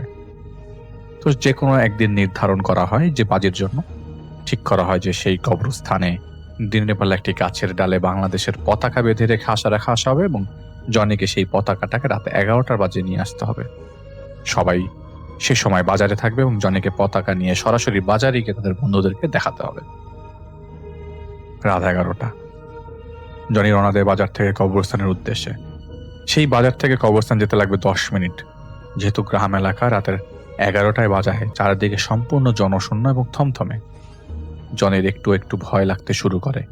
সে যখনই কবরস্থানে যাওয়ার চিকন পথটিতে প্রবেশ করে, পথটির দুপাশে থাকা বাঁশঝাড়ে বাতাসে দুলতে শুরু করে। জনি মনে করে যে শীঘ্রই ঝড় শুরু হবে। জনি জোর করে পা চালাতে শুরু করে। কবরস্থানে ঢুকে সে আশেপাশের গাছগুলোতে মোবাইলের টর্চ মেরে দেখতে থাকে। সে দেখতে পায় একটা গাছের নিচু একটি ডালে একটি ছোট পতাকা বাঁধা। সে গাছে উঠে পতাকাটা হাতে নিয়ে নামছে, এমন সময় একটা বিকট শব্দ হয়। আওয়াজটা এমন যে বিস্ফোরণ ঘটেছে। আওয়াজটা শুনে জনি মারাত্মক আঁতকে ওঠে এবং নিচে পড়ে যায়। তড়ি ঘড়ি করে উঠে কবরস্থানের বাইরের দিকে দৌড় দেয়। কবরস্থানের বাইরে পা দিতে তার মনে পড়ে যে সে যখন গাছ থেকে নিচে পড়ে যায় ঠিক তখনই পতাকাটি তার হাত থেকে ছুটে যায় এবং সেখানেই রয়ে যায়। সে আবার দৌড়ে ভেতরে যায়। সে গাছের কাছে গিয়ে মাটিতে পড়ে থাকা পতাকাটি হাতে নিয়ে আবার সোজা হয়ে দাঁড়াতে এমন কিছু একটা পড়ে থাকতে দেখে। সে ভালো করে দেখার জন্য মোবাইলে টর্চ অন করে। সে টর্চ মারতে যা দেখতে পায় তার মাথায় আকাশ ভেঙে পড়ে। জনির মাথার ভেতর সব উল্টো পাল্টা হতে শুয়ে যায়। সে আতঙ্কে যত জোরে সম্ভব দৌড় লাগায় বাজারের দিকে। সে এক দৌড়ে পৌঁছে যায় বাজারে। জনিকে দৌড়ে আসতে দেখে তার বন্ধুরা জিজ্ঞেস করে, কি রে, কাহিনী কি? তারা হাঁপাতে দেখে তাকে শান্ত করে এবং জিজ্ঞেস করে কি হয়েছে। জনি সবকিছু খুলে বলে যে যা যা তিনি দেখেছেন। জনি তাদেরকে এটাও বলে যে সে আসার সময় কি দেখেছিল। সব শুনে তার বন্ধুরা বলল যে তুই একটা ভীতু, তুই আসলে কবরস্থানের এখানে যাস নাই, এই নেলে এইসব উল্টাপাল্টা খাইনি বানাইতেছস তুই। জনি তাদেরকে বলে যে সে মিথ্যা বলছে না এবং সে আসলেই ওই কবরস্থানে গিয়েছিল। এই বলে সে হাতের মুঠায় গুজে রাখা যে পতাকাটা তার বন্ধুদেরকে দেখায়। তার বন্ধুরা পতাকাটা হাতে নিয়ে পরীক্ষা নিরীক্ষা করে বুঝতে পারে এটা সেই পতাকা যেটা সেটা কবরস্থানে রেখে এসেছিল। তারা বুঝতে পারে এইভাবে যে তারা আগে পতাকাটার এক জায়গায় দাগ দিয়ে রেখেছিল, যা তারা জনিকে জানায়নি। তারা এটা করেছিল যাতে জনি অন্য পতাকা না নিয়ে চিটিং করতে না পারে। তারা বুঝতে পারে যে আসলে সে কবরস্থানে গিয়েছিল। তবুও তারা জনির কথার ঘটনায় বিশ্বাস করেনি। তারা মনে করে যে জনি তাদেরকে ভয় দেখানোর জন্য সব বলছে। তারা জনিকে বলে যে বাজি জিতছস, ঠিক আছে, তো নাটক করার দরকার নাই। তারা জনিকে বলে কালকে তোর বাজির টাকা পেয়ে যাবি। এটা বলে তারা সবাই নিজের বাড়িতে চলে যায়। পরের দিন তারা বাজারে গিয়ে জনির জন্য অপেক্ষা করতে থাকে। সকাল গড়িয়ে দুপুর হয়ে যায়, কিন্তু জনি আর আসে না। তারা জনির নাম্বার অনেকবার ফোন দেওয়া সত্ত্বেও যখন জনির ফোন বন্ধ পায়, তারা জনির বাড়িতে যায় এবং জনির নাম ধরে ডাকতে থাকে। তারা দেখে জনির মা বেরিয়ে আসে এবং ঘর থেকে বলে জনি নাকি কাল রাতে বাড়িতে ফেরেনি। জনির মা জনির নাম্বারে ফোন দেওয়ার পর ফোন বন্ধ পায়, মনে করে যে জনির ফোনে হয়তো চার্জ শেষ হয়ে গেছে এবং সে কোনো বন্ধুর বাড়িতে থেকে গেছে, কারণ এর আগেও তিনি এরকম কয়েকবার করেছিল। যখন তারা বলে যে জনিকে কালকে রাতে তাদের সাথে ছিল না, তখন জনির মা চিন্তায় পড়ে যায়। তো জনির মা জনির নাম্বারে ফোন দেওয়ার পর জনির ফোন নাম্বার বন্ধ পেয়ে আরো চিন্তিত হয়ে পড়ে। তো জনির মা ঘরের ভেতর থেকে জনির বাবাকে ডাক দেয়। জনির বাবা বাইরে আসার পর সব শুনে জনির বন্ধুদেরকে বলে গতকাল রাতে কি হয়েছিল। তো জনির বন্ধুদের বাধ্য হয়ে তারা বাবা মাকে সবকিছু বলতে বাধ্য হয়। তারা এটাও বলে জনি কবরস্থান থেকে বেরিয়ে আসার সময় কি দেখেছিল। সব শুনে তারা সবাই এবং গ্রামের আরো কয়েকজন মিলে থাকে সেই কবরস্থানে যায়। তারা কবরস্থানের ভেতর সেই গাছটির কাছে যায় যে গাছটিতে তারা পতাকা বেঁধে এসেছিল। তারা গাছটির কাছে গিয়ে দেখতে পায় জনির মৃতদেহ গাছটির গোড়ায় পড়ে আছে। তার চোখ খোলা এবং মুখে ভয়ের ছাপ। মূলত জনি তার বন্ধুদেরকে বলেছিল যখন সে তার হাত থেকে পড়ে যাওয়া পতাকাটি নিতে আবার কবরস্থানে ঢোকে, এবং যখন সেই পতাকাটি নেওয়ার জন্য সামনে ঝোঁকে তখন সে নিজেকেই সেখানে মৃত অবস্থায় দেখতে পায়। পরে তাকে সেই কবরস্থানেই কবর দেওয়া হয়। আমার বাড়ি রাজেন্দ্রপুরে, গাজীপুর পার হয়ে রাজেন্দ্রপুর। পড়াশোনা ঢাকাতেই করেছি, কিন্তু চাকরির সুবাদে আমাকে চলে যেতে হয় পাবনায়। পাবনা সদরেই একটা ফার্মে চাকরি হয়েছিল আমার। পাবনা শহরটি আমার কাছে সম্পূর্ণ অপরিচিত ছিল। কোনো আত্মীয় স্বজন কেউ ছিল না তেমন পরিচিত, তাই এক প্রকার বাধ্য হয়েই সেখানে একটা মেসে আমি ভাড়া উঠলাম থাকার জন্য। বেশ ভালোই চলছিল আমার দিনকাল। সকাল হলেই অফিসে চলে যেতাম, বিকেলে ফেরার পথে বেশ খানিকক্ষণ ঘুরে দেখতাম পাবনা শহরটা, তারপর একটা সময় চলে আসতাম। সঙ্গত কারণে মেসের নাম এই মুহূর্তে আমি বলছি না। খুব ছোট ছিল মেসটা, দোতলা ছোট একটা বাড়ির মতো। সব মিলিয়ে 9টার মতো রুম ছিল উপরে এবং নিচে। নিচে আমি যে রুমটাতে থাকতাম সেই রুমেই আমার সাথে আরো 2 জন থাকতো। সমস্যা ছিল একটাই, যে মেসে ইলেকট্রিসিটি বারবার চলে যেত। গরমে ওই রুমে থাকার মতো কোনো অবস্থাই থাকতো না। তাই অনেকদিন ধরেই আমি ভাবছিলাম যে ওই ম্যাচের উপরের কোনো একটা রুম আমি ভাড়া নিতে পারি কিনা। এমনটা যখন ভাবছিলাম, হঠাৎ করেই ঈদের একটা বড় ছুটি চলে আসে। আমিও ঢাকায় চলে আসি। ততদিনে অনেক কিছু ঘটে যায় সেই পাবনা শহরের ছোট্ট মেসটাতে। ঈদের ছুটি কাটিয়ে যখন আবারও চাকরিতে জয়েন করলাম, খুব অবাক হয়ে লক্ষ্য করলাম যে দোতলার পশ্চিম পাশের একেবারে কোণার রুমটা তালাবদ্ধ। দেখেই মনে আনন্দ খেলে গেল, যে ভাবলাম ওই রুমটা হয়তো ছেড়ে দেওয়া হয়েছে। মেসটা যে দেখভাল করত চুনু মিয়া, তার সাথে যোগাযোগ করে বললাম আমি ওই রুমটা ভাড়া নিতে চাই। কথা শুনে তিনি এমন অদ্ভুতভাবে আমার দিকে তাকালেন যেন মনে হচ্ছিল খুব বড় ধরনের কোনো অপরাধ করে ফেলেছি। তাই আমি তাকে অনেক বুঝিয়ে বললাম যে ওই রুমটাতে আমি একাই থাকবো, কিন্তু চুনু মিয়া কিছুতেই রাজি হচ্ছিলেন না। কি যেন একটা বলতে চাচ্ছিলেন, কিন্তু তারপরেও তিনি বললেন না। শেষ পর্যন্ত আমার প্যারাপেরিতে তিনি রাজি হলেন, আর এখান থেকেই ঘটনার শুরু। সেদিন আমার যত মালপত্র ছিল, মালপত্র বোঝাতে একটা ছোট্ট বুক সেলফ, একটা খাট, একটা খাট নিয়ে আমি ঝটপট উঠে গেলাম, কারণ 2 জনের সাথে রুম শেয়ার করে থাকাটা দায় হয়ে পড়েছিল তখন। পশ্চিম দিকের একবারে কোণার ওই রুমটা মোটামুটি বড়ই বলা চলে। বড় 2টি জানালাও রয়েছে। নিজের মতো করে পুরো ঘরটা আস্তে আস্তে ঝাড় দিয়ে সাজালাম। সেদিন আর অফিস যাওয়া হলো না, এতটাই ক্লান্ত ছিলাম, কখন যে ঘুমিয়ে গেছি নিজেই জানি না। সকালে উঠে তড়িঘড়ি করে রেডি হয়ে চলে গেলাম অফিসে। বিকেলে ফেরার পথে ভাবলাম ঘরের জন্য টুকিটাকি কিছু জিনিস নিয়ে যাই। যদিও একা থাকি, তারপরেও তো বাজার থেকে হালকা পাতলা কিছু জিনিস কিনলাম। তার মধ্যে ছিল একটা বড় আয়না। ছোটবেলা থেকে আমার আয়না দেখার প্রচন্ড শখ ছিল, তাই বাজার থেকে বড় দেখে একটা আয়না কিনে আনলাম। দরজা খুলে যখন আমি ভিতরে ঢুকছি তখন প্রায় রাত 8টা বাজে। হঠাৎ করেই কেমন যেন গরম একটা বাতাস লাগলো এসে গায়ে। একটু অবাক হলাম আমি। পরক্ষণে মনে হলো এই গরমের দিনে তো গরম থাকবেই, তাছাড়া সারাদিন ঘরের দরজা জানালা বন্ধ ছিল। কিন্তু আমার অবাক হওয়া তখনও খানিকটা বাকি ছিল। ঘরের আলো জ্বালতেই যে জিনিসটা আমার চোখে এসে পড়লো তাতে আমি খুব অবাক হলাম। বলা চলে আমি কিছুটা বিস্মিত হলাম। যতদূর আমার মনে পড়ে, আমি পুরো ঘরটা সকালে গুছিয়ে গিয়েছিলাম। আমার এটা ছোটবেলার অভ্যাস, কখনো কোনো ঘর আমি ধুলো ময়লা রাখি না। কিন্তু দেখে মনে হচ্ছে কে যেন ঘরটাকে এলোমেলো করে রেখেছে। চোর ঢোকেনি তো। সবকিছু তন্ন তন্ন করে খুঁজে দেখলাম যে সবকিছু ঠিক আছে। তাহলে ঘরটা এলোমেলো কে করলো? কেমন যেন একটা অদ্ভুত খটকা লাগলো মনের মধ্যে। ঘরটা এলোমেলো হলো কি করে? চুনু মিয়াকে ডাকতে নিচে চলে গেলাম। চুনু মিয়া, যিনি মেসের পরিচালক ছিলেন, চুনু মিয়া বাড়ি ছেড়ে চলে গেছে এবং বেশ কিছুদিন তিনি আর আসবেন না। এটা আর এক যন্ত্রণা। আমি প্রতিদিন বাইরে থেকে খাবার নিয়ে আসি, তাই খেয়ে দিয়ে একটা বই নিয়ে শুয়ে পড়লাম। কখন যে চোখ বন্ধ হয়ে গেছে বুঝতেই পারিনি। মাথার পাশের দক্ষিণের জানালাটা খোলাই ছিল। মিষ্টি একটা বাতাস আস্তে আস্তে করে আসছিল। অবচেতন মনে আমি টের পাচ্ছিলাম বাতাসটা আস্তে আস্তে হালকা হচ্ছে। রাত তখন কটা বাজে আমি এখনো জানি না, তবে হঠাৎ করে মনে হলো কি যেন একটা এসে আমার মাথার ঠিক পেছনে সেই দক্ষিণের জানালায় দাঁড়িয়ে আছে। কেমন যেন একটা স্বরে আর্তনাদ করছিল, এমন একটা কান্না যেন হৃৎপিণ্ড ভেদ করে ঢুকে যাচ্ছিল। আধ ঘুম আধ জাগরণে আমি পরিষ্কার শুনতে পেলাম 10 থেকে 12 বছরের একটা ছোট্ট মেয়ে জানালার গ্রিল ধরে হু হু করে কাঁদছে। হঠাৎ করে ঘুম ভেঙে গেল। ঘুম ভেঙে জানালাতে তাকিয়ে দেখি কই কিছু তো নেই। পরিষ্কার বুঝতে পারলাম যে এটা আমার কল্পনা ছাড়া আর কিছুই না। কিন্তু কেন যেন মনে হলো যে কল্পনা তো নয়, কারণ বাইরে 1 ফোঁটা বাতাসের বিন্দু মাত্র চিহ্ন নেই। কিন্তু আমি পরিষ্কার দেখলাম আমার জানালার পাশে যে বড় তেঁতুল গাছটা আছে তার একটা ডাল কেমন যেন হালকা নড়ে উঠল। হতে পারে রাতে কোনো একটা পাখি এটাকে বসেছে। 10 না ভেবে আবারও শুয়ে পড়লাম এবং ঘুমিয়ে গেলাম গভীর ঘুমে। সকালে উঠেই যথারীতি মুখ হাত ধুয়ে দ্রুত বেরিয়ে পড়লাম অফিসে। কিন্তু অফিসে গিয়ে সারাদিন মনের মধ্যে শুধু একটা খটকাই লাগলো, গত রাতে কি আমি স্বপ্ন দেখছিলাম না সেটা বাস্তবে কিছু ছিল।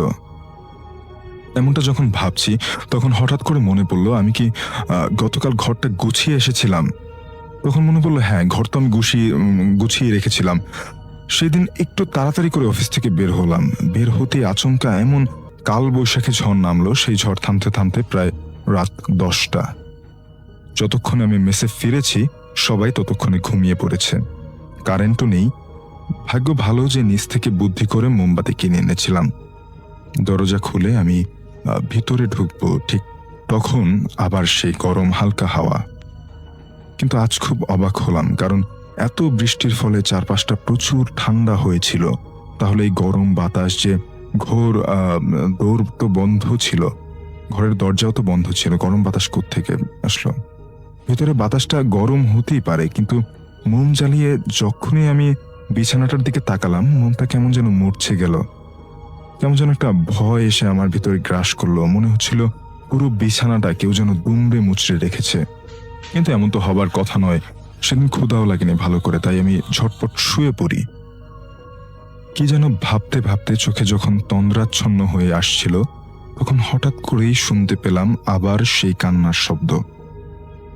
কেন জানি মনে হচ্ছিল মাথার পাশের জানালার গ্রিল ধরে 8-10 বছরের একটা মেয়ে দাঁড়িয়ে হু হু করে কাঁদছে। এক ঝটকায় আমি বিছানা থেকে উঠে বসি। তখন রাত প্রায় 1টার মতো বেজে গেছে। ইলেকট্রিসিটির বিন্দু মাত্র নেই। মোমটা জ্বলতে জ্বলতে প্রায় শেষ বিন্দুতে এসে পৌঁছেছে, যে কোনো সময় দপ করে নিভেও যাবে। হঠাৎ করে মনে হলো ঘরের একটা কোণা গাঢ় অন্ধকার হয়ে আছে। মনে হচ্ছে কিছু একটা ঘাপটি মেরে বসে আছে সেই জায়গাটাতে। কিন্তু কি তা? ভয়ে সমস্ত শরীর আমার স্থির হয়ে আছে। আমি পরিষ্কার শুনতে পাচ্ছি সেই কান্নার শব্দটা ঘরের ওই কোণা থেকেই আসছিল। কে কাঁদে ওখানে? কে? সাহস করে একবার বলেই ফেললাম। বলার সঙ্গে সঙ্গে সব চুপ, কোনো শব্দ নেই। একটু পর আবার সেই কান্নার শব্দ। মোমটা একবার দপ দপ করে নিভে গেল। মেঘ হয়ে আকাশ ততক্ষণে পরিষ্কার হয়ে গেছে।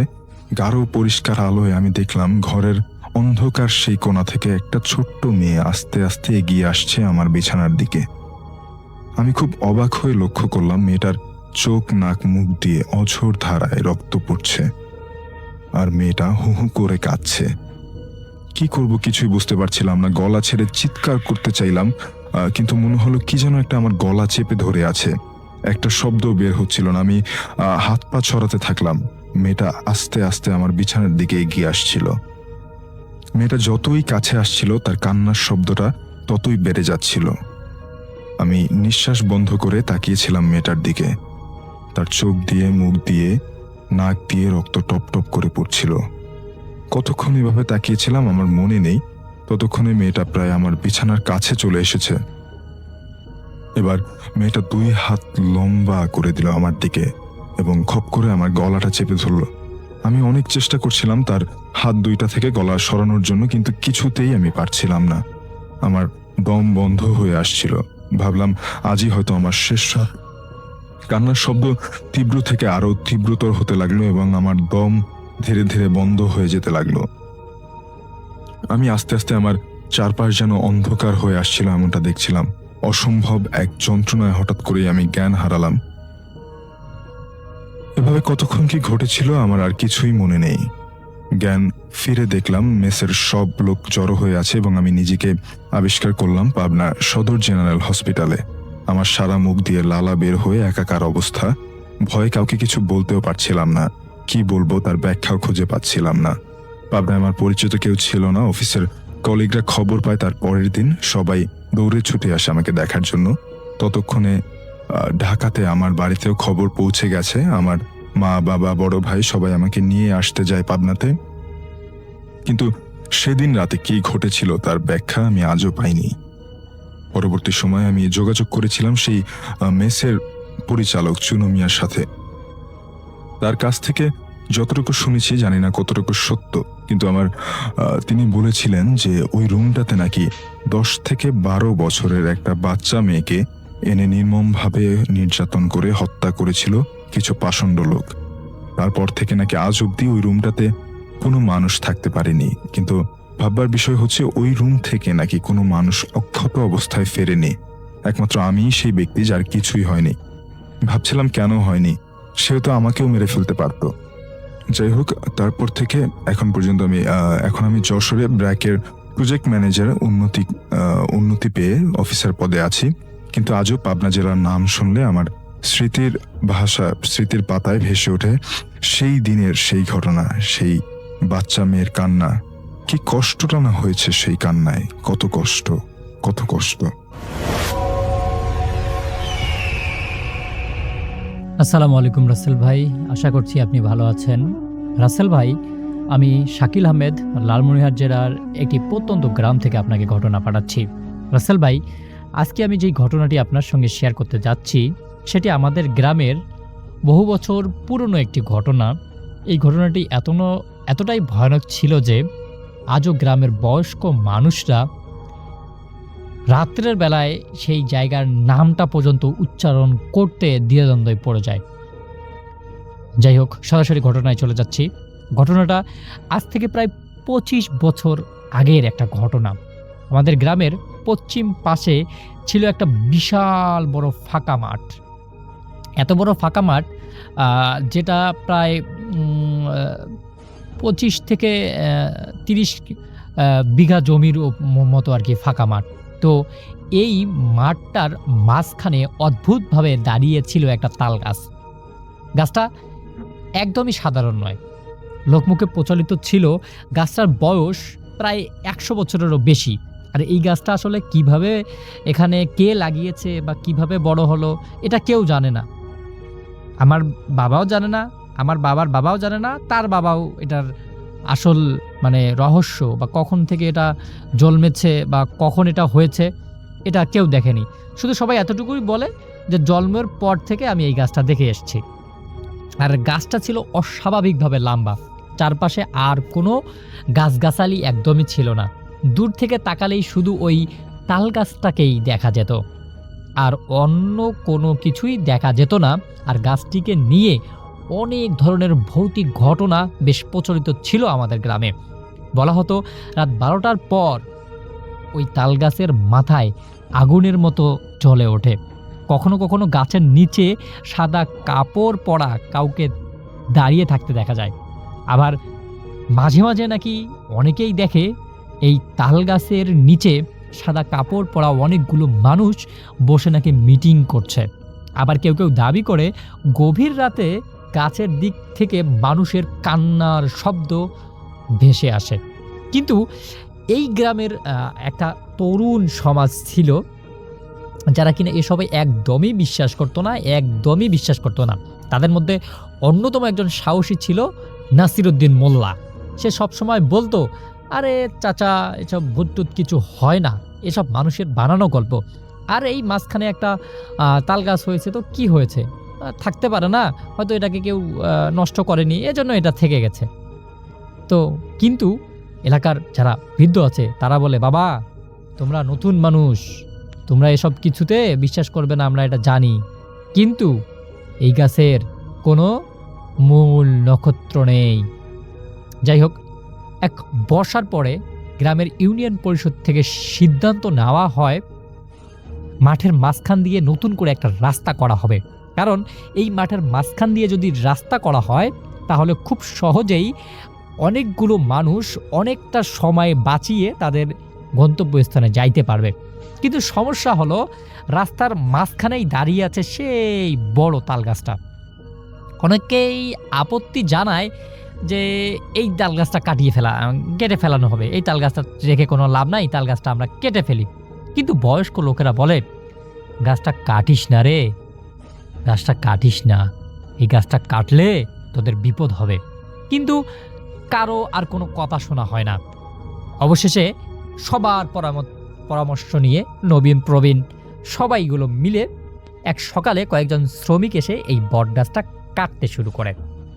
প্রথম অবস্থায় সব কিছুই স্বাভাবিক ছিল, কিন্তু প্রথম কুড়াল মারার পরেই শুরু হয় অদ্ভুত রকমের একটা ঘটনা। ঘটনাটা এরকম যে ওই গাছটা কাটার আগে আকাশ ভালো ছিল, সব কিছুই একদম পরিষ্কার দেখা যাচ্ছিল, কিন্তু এই গাছটার মধ্যে কুড়াল মারার পরেই শুরু হয় প্রচণ্ড রকমের ঝড়ো বাতাস, ধুলো উঠতে থাকে। শ্রমিকদের একজন ছিল খুবই ভুতুড়ো টাইপের, এবং এটা দেখার পর সে ভয়ে তার কাজ বন্ধ করে দেয়। কিন্তু ওই যে গ্রামের যুবক নাসিরউদ্দিন মোল্লা, সে হাসতে হাসতে বলে, বাতাস বইলেই কি ভূত হয় নাকি? ভূত কি বাতাস হয়ে আসছে নাকি? কোনো বিরতি হবে না, এই গাছ আজকে কাটানো হবে, এই গাছটাকে আমরা আজকে কাটবই। এরপর প্রায় 3 ঘন্টা সেই গাছটাকে কাটা হয়। 3 ঘন্টা পর হঠাৎ করে একটা সময় গাছটা ধপ করে মাটিতে পড়ে যায়, পুরো মাটিটা কেঁপে ওঠে। আর ঠিক তখনই আশেপাশে থাকা কয়েকজন দাবি করে গাছটা পড়ার মুহূর্তে তারা একটা বিকট রকমের চিৎকার আর আকাশ থেকে এক ধরনের বিজলি দেখতে পেয়েছিল, যেন কেউ প্রচণ্ড আর্তনাতে কান্না করছে। কিন্তু আশেপাশের কোনো মানুষ ছিল না, কোনো কিছুই ছিল না। এরপর সেই গাছটাকে একটা পরিচিত কাঠুরিয়ার কাছে বিক্রি করে দেওয়া হয়। সেদিন সন্ধ্যার পর থেকেই শুরু হয় সেই গ্রামে অদ্ভুত রকমের কিছু ঘটনা। প্রথম রাতেই গাছ কাটার শ্রমিকদের একজন অসুস্থ হয়ে পড়ে। সে দাবি করে ঘুমের মধ্যে একটা লোক, লম্বা কালো মানুষ, তার বুকের উপরে এসে বসেছিল। লোকটা নাকি বরাবর বলছিল, আমার ঘর কেন ভাঙলি, কেন আমার ঘর ভাঙলি, আমি কি দোষ করেছিলাম? তার 2 দিন পর আর এক শ্রমিক কাজ করতে গিয়ে গাছ থেকে পড়ে আহত হয়ে যায়।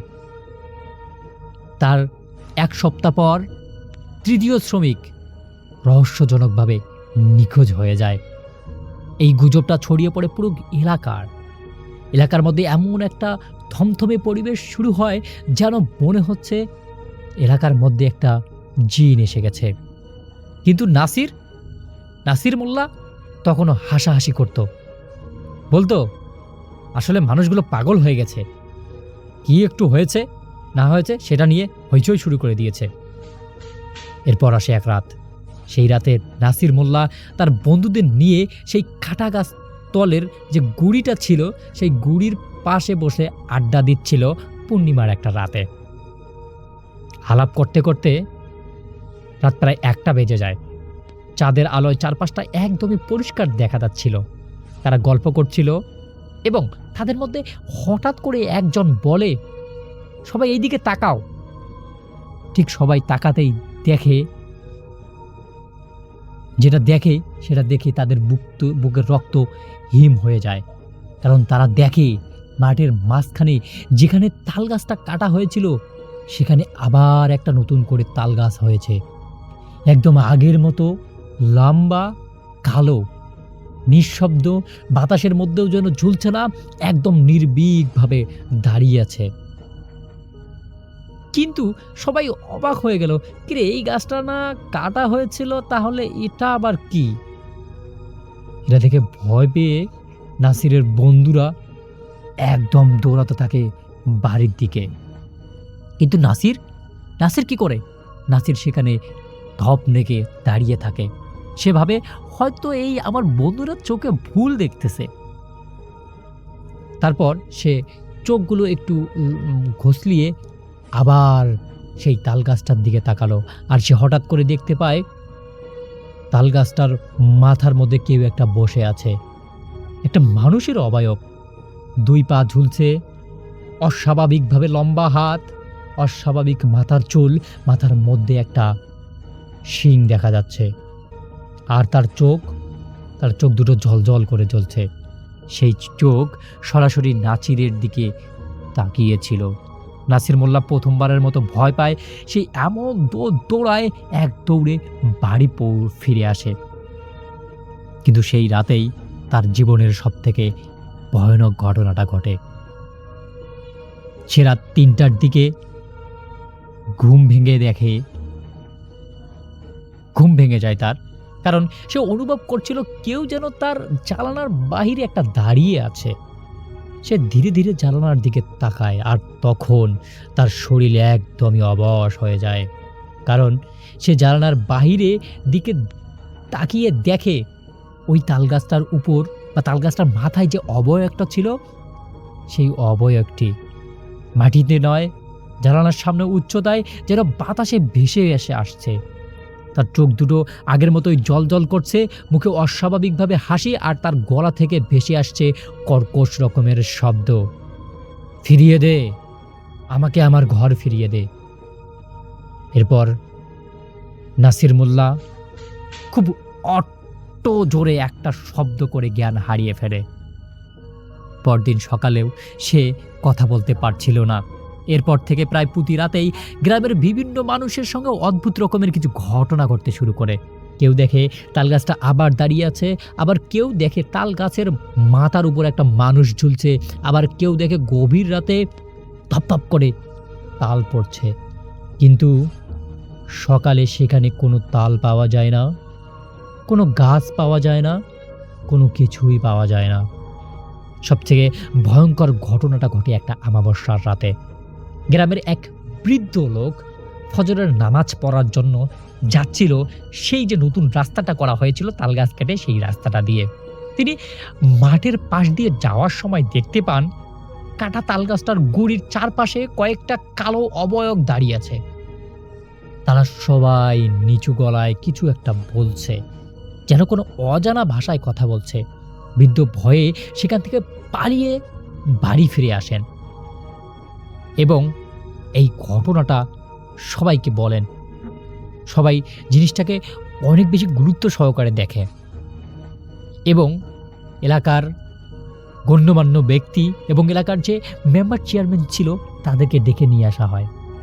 তারা এসে বলে, তাহলে এটাকে আমরা কি সমাধান করব এখন? এরপর একজন খুবই দক্ষ কবিরাজকে নিয়ে আসা হয় সেই গ্রামে। কবিরাজ এসে সবাইকে ডাক দেন এবং সবার উপরে অদ্ভুত রকমের একটা পানি এবং অদ্ভুত রকমের একটু ধুলো ছিটিয়ে দেন।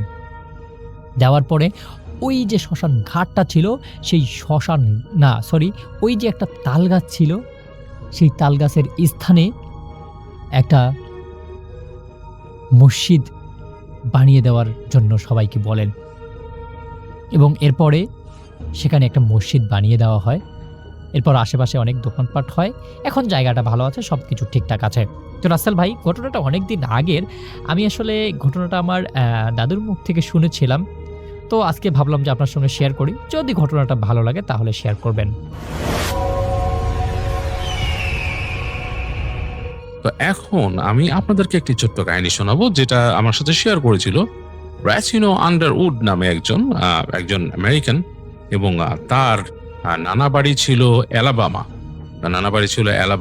এবং সে অ্যালাবামার একটি কাহিনী আমাকে বলেছিল, বার্মিংহ্যাম অ্যালাবামার কাহিনী। এবং র্যাচিনোর এক মামা ছিল, তার শখ ছিল মাছ ধরা। সে প্রায় ফিশিং পোল নিয়ে মাছ ধরতে যেত, এবং যেটা হতো তার কাজকর্ম খুব একটা সুবিধার ছিল না, দিনে দুপুরে সে ঘুরে বেড়াতো। আর এই কারণে তার র্যাচিনোর নানা তাকে খুবই অপছন্দ করতো এবং বকাবকি করতো, অনেক কিছু বলতো, এবং সে একটু ভবঘুরে টাইপের ছিল আর কি। তো র্যাচিনোর মামার এই অভ্যাসটা রয়ে যায়। তো সে মাছ ধরা তার খুব শখ। সে একদিন সন্ধ্যার সময়, তখন অলরেডি দুপুর পেরিয়ে গেছে, এবং সে সন্ধ্যার দিকে সে বাসা থেকে ফিশিং পোল নিয়ে আর তার সাথে বাকেট নিয়ে সে বেরিয়ে যায় নিজের বাবাকে অলক্ষ্যে, তার বাবা যাতে তার না দেখে, কারণ ফিশিং পোলটা তার বাবা খুব রাগ করে তার ফিশিং পোল ধরলে। তো সে সেটা আসলে অগ্রাহ্য করে এবং সে ফিশিং পোল নিয়ে এবং বাকেট নিয়ে বেরিয়ে যায়। তো বেরিয়ে নিয়ে সে হাঁটতে থাকে।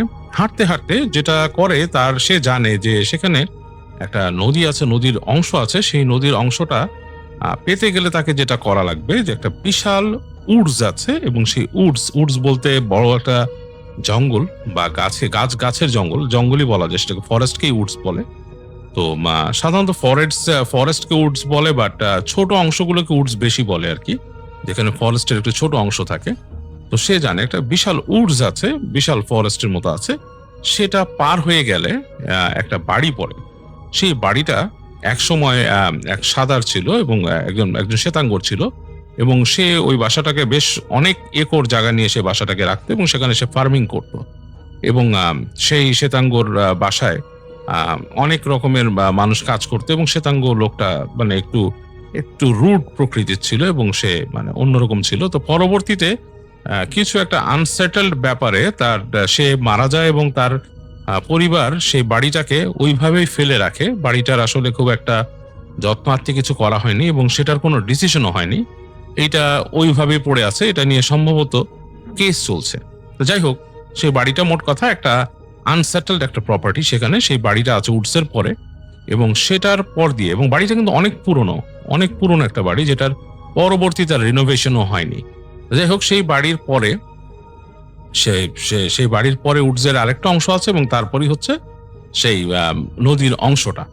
তো রাইচিনোর মামা যে ছিল, সে চিন্তা করে যে আমি এখন এই জায়গায় গিয়ে মাছ ধরলে সবচেয়ে ভালো হয়, এবং সবাই বলে যে সেখানে অনেক বড় বড় ব্যাস লার্জ মাউথ ফিশ পাওয়া যায়, এবং অনেকে সেখানে অনেক বড় বড় ব্যাস মাছ ধরেছে, এবং ব্যাস মাছ ওই জায়গাটার জন্য, মানে ব্যাস মাছের জন্য ওই জায়গাটা বেশ বিখ্যাত।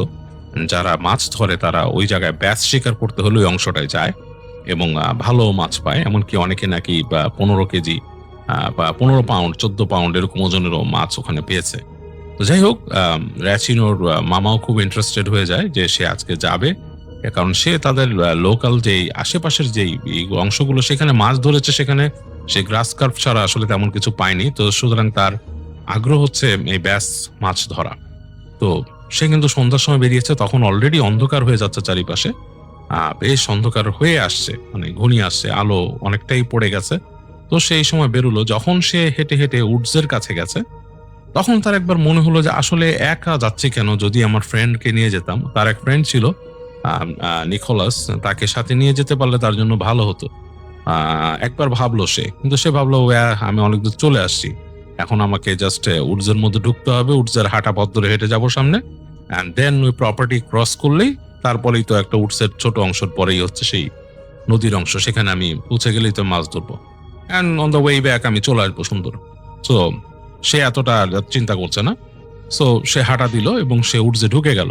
সে যখন উডসে ঢুকছে তখন কিন্তু অন্ধকার একদম ঘনায় আসছে, এবং সে শুনতে পাচ্ছে পাখির ডাক, পাখি যে ডাকছে, সন্ধ্যাকালীন পাখির ডাক, এবং এগুলো শুনতে পাচ্ছে। সো ঢুকে সে নিজের মনে চিন্তা করছে, এবং তার কানে ওয়াকম্যান ছিল, ওয়াকম্যান দিয়ে গান শুনতো তখনকার সময়। সে ওয়াকম্যানের সে গান শুনছে আর সে যাচ্ছে। তো একটা সময় অন্ধকার হয়ে আসলো সামনে। সে মোটামুটি, তার সাথে ফ্ল্যাশ লাইট ছিল, সে ফ্ল্যাশ লাইটের আলো মেরে মেরে এগিয়ে যাচ্ছে, এবং যেতে যেতে সে দেখলো যে আকাশে বড় চাঁদ উঠলো, এবং চাঁদের আলোতে পুরো উডস ছেয়ে গেল।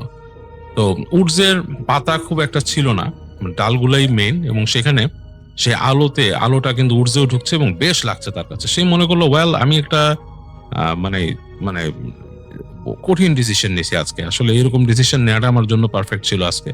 মানে আমি যদি if I wouldn't have taken the decision, আমি এই মুন লাইট দেখতে পাইতাম না। অসাধারণ লাগতেছে আমার কাছে। তো র্যাচিনোর মামা এটা চিন্তা করতে করতে সামনে এগুলো। সে ফ্ল্যাশ লাইট এখন আর মারে না, দেখা যাচ্ছে সামনে সব। সো পায়ে চলা পথ ধরে সে একসময় পৌঁছে গেল সেই প্রপার্টির কাছে, সেই যে আনসেটেল প্রপার্টি। এবং সেখানে সেই উডসের পরে বেরোতে হবেই, সেই প্রপার্টিতে যেতেই হবে, কারণ সেই প্রপার্টির যে ফেন্সটা দেওয়া ছিল সেখানে, সেই ফেন্সটা ওই জায়গা দিয়ে বেশ নড়বড়ে ভাঙা টাইপের, তো অনেকেই চলাফেরা করছে, এখান থেকে বোঝা যায়। তো র্যাচিনোর মামা সেই প্রপার্টির ওই জায়গা দিয়ে ঢুকে, ফেন্সটা সেই খোলা অংশ দিয়ে ঢুকে সে হেঁটে হেঁটে পার হতে থাকে। তো যখন সে সেই প্রপার্টির মধ্যে ঢুকে দেখে ঘাস বড় হয়ে গেছে, কারণ এখানে আর কেউ ঘাসের চর্চা করে না, মানে পরিচর্যা করে না। এখানে এখন আর সেই লন মোর করা বড় জায়গা নাই, এখন বড় বড় ঘাস হয়ে গেছে।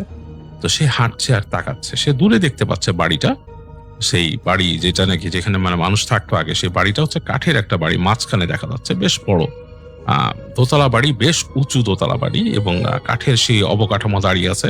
একপাশে জ্যোৎস্না চাঁদ উঠছে, চাঁদের আলো সেই বাড়িকে ছাড়িয়ে এসে লনে পড়তেছে, এবং সে দেখতেছে যে বাড়ির পাশে ঠিক একটু সাইডে একটা বিশাল গাছ আছে, এবং সেই গাছের সাথে একসময় দোলনা লাগানো ছিল সে বুঝতে পারছে, এবং আরো এই পাশে অনেকগুলো গাছ আছে, এবং সে এগুলো দেখতে দেখতে আস্তে আস্তে এগুচ্ছে, এবং দেখে সে চিন্তা করছে যে আসলে মানে it was so nice place অনস।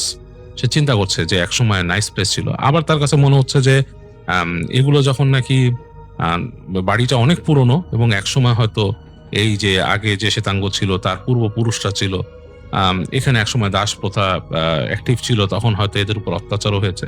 অনেক কিছু চিন্তা করতে করতে র্যাচিনোর মামা এগুচ্ছে সামনে, এবং তিনি বাড়িটা দেখছেন, এবং তার কাছে একই সাথে সুন্দর লাগছে, আবার একই সাথে একটু ভয়ও লাগছে, কারণ বাড়ির যে অবকাঠামোটা সেটা কিন্তু আসলে দাঁড়িয়ে আছে একটা কঙ্কালের মতো। মনে হচ্ছে যে এই যেটা আমি বলেছি এর আগে আপনাদের, অনেক সময় এরকম বাড়ি দেখলে মনে হয় কিছু একটা বেরিয়ে আসবে বাড়িতে, সেরকমই তার ফিল হচ্ছে। এবং সে হাঁটতে হাঁটতে কিন্তু খোলা মাঠ দিয়ে চলে আসলো সেই বাড়ির গাছ ক্রস করে, এবং আরো কিছু বাগানের মতো ছিল, ছোটখাটো একটা উডসের মতো। সেটা অ্যাকচুয়ালি একটা কাইন্ড অফ লাইক ওই বাড়িরই অংশ, বাগান, এক্সটেন্ডেড বাগান টাইপের। সেটার ভেতর দিয়ে সে আসলো, এবং সে যখন নাকি বাগানটা পার হচ্ছে তখন সে খেয়াল করলো যে এই বাড়ির পাশে বাগানের এক সাইডে কিন্তু একটা ছোট গ্রেভিয়ার্ড আছে, এবং সেটা সে আসলে জানতো না। আজকে সে নোটিস করলো, এবং সেই দেখলো সেখানে কিছু টুমস্টোন দেওয়া, ছোট ছোট টুমস্টোন দেওয়া আছে, এবং সেই টুমস্টোন গুলোর মধ্যে বিভিন্ন এপিটাফ লেখা এবং বিভিন্ন জিনিস লেখা। তো তিনি তখন র্যাচিনোর মামা বুঝতে পারলো যে এখানে আসলে একটা কবরস্থান আছে, মানে সে জানতো না এটা হয়তো সেই ফ্যামিলির কবরস্থান হবে, সামথিং লাইক দ্যাট। তো কিছু টুমস্টোন সে দেখতে পেলো খুব সুন্দর, কিছু দেখলো যে সাধারণভাবে পড়ে আছে, মানে একদম মানে আর কি মানে খুব একটা যত্ন নিয়ে করা হয়নি বোঝা যাচ্ছে। তো যাই হোক, এগুলো দেখতে দেখতে তার একটু অস্বস্তি লাগলো, কারণ রাতের বেলা একদম নির্জন জায়গায়, আপনি জানেন যে বেশ নির্জন, সেখানে যদি মাইলের পর মাইল মানুষ না থাকে তখন কিন্তু বেশ অন্যরকম লাগে। আর বিদেশে কিন্তু এটা খুব স্বাভাবিক, অনেক জায়গায় আছে যেখানে কয়েক মাইলের ভেতরে মানুষ থাকে না, এরকম একটা ব্যাপার। তো র্যাচিনোর মামার কাছেও সেরকমই লাগছিল। তো তিনি হাঁটতে হাঁটতে একসময় পার হলেন সেই ছোটখাটো বাগান পার হয়ে, তিনি বেরিয়ে আসলেন। বেরিয়ে এসে তিনি দেখলেন যে সেই চাঁদের আলো পড়ছে পানির মধ্যে, কুলকুল করে শব্দ হচ্ছে, নদীর একটা অংশ, এবং সেখানে তিনি বুঝতে পারলেন যে এইখানে হয়তো মানুষ মাছ ধরে, এবং অনেকেই হয়তো ধরে।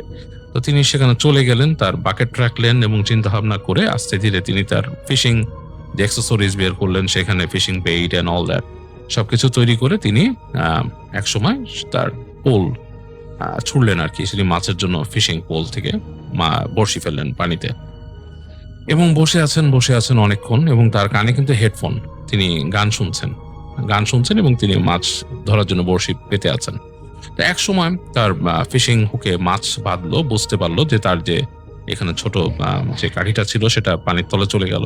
তো তিনি বুঝতে পারলেন মাছ লেগেছে বড়শিতে, তিনিও অনেকক্ষণ শুরু করলেন মাছের সাথে খেলা, এবং অনেকক্ষণ চেষ্টা করার পর, কিছু খেলার পর তিনি কাছিয়ে নিয়ে আসলেন। তিনি বুঝতে পারলেন মোটামুটি সাইজের একটা ব্যাস ফিশই হয়তো ধরা পড়েছে, কারণ সেটা মুখ তুলছে, লার্জ মাউথ, তিনি বুঝতে পারছেন যেটা একটা লার্জ মাউথ। তো তার কাছে ফিশিং নেট ছিল বাকেটের ভেতরে, তিনি খেলিয়ে যখন মাছটাকে কাছে আনছেন, উনি নেট দিয়ে টেনে সেটাকে তুলে ফেললেন নিচ থেকে, এবং মাছ লাফাচ্ছে। উনি বেশ মজা পেয়ে গেলেন র্যাচিনোর মামা, যে ওয়েল, ফার্স্ট সাকসেস, এবং মাছটার ওয়েট হবে প্রায় 7-8 pound, so it's pretty big. তিনি মাছটাকে তার বাকেটে ফেললেন। বাকেটটা হচ্ছে একটা ফুল সাইজ বালতির মতো, আমাদের যে বালতি থাকে আমাদের দেশে যে আমরা বালতি ইউজ করি, সেই পাইলগুলো আর কি, সেটা রঙের বালতি, আপনারা যদি বোঝেন যে এক্স্যাক্টলি জাস্ট লাইক দ্যাট, ওরকম হয় বালতিগুলো, যে রং করার যে ডিস্টেম্পারের যে বড়ই থাকে সেরকম। তো সেখানে তিনি মাছটা ফেললেন, মাছটা তখনও ঠক ঠক ঠক ঠক করছে, লাফাচ্ছে। তিনি বাকেটের মুখটা লাগিয়ে দিলেন, হালকা ফাঁক রাখলেন যাতে বাচ্চা ঢোকে, আবার বড়শি ফেললেন, এবং মানে he is up to fishing. তিনি গান শুনছেন, মাছ ধরছেন, আর কিছুই তার মাথায় নেই, এবং খুব সুন্দর তিনি এনজয় করছেন চাঁদের আলো। বাকেটের মধ্যে তিনি কোমল পানিও এনেছিলেন, তিনি 2-1টা পানীয়র বটল খেলেন এবং মাছ ধরছেন। এক সময় তিনি সাকসেসফুলি 3-4টা মাছ ধরলেন। তো তার ধরা সবচেয়ে বড় ব্যাস ফিশ ছিল, যেটা 8 পাউন্ডের, এবং বাকি 2-3টা ছোট ছোট মাছ, সেগুলো ধরেন 4 পাউন্ড, ছোট বলতে একদম ছোট না, 4-5 পাউন্ড, এবং একটা গ্রাস কার্প ছিল। মানে এরকম কয়েকটা মাছ তিনি ধরে তার বাকেটে ভরেন, এবং তিনি বোঝেন যে বেশ সময় চলে গেছে, ইটস বিন লাইক 3-4 আওয়ার্স, হয়তো রাত বেশ হয়েছে। তো তখন তিনি ঘড়ি দেখলেন, ঘড়ি দেখে দেখলেন যে রাত 9:30 বাজে।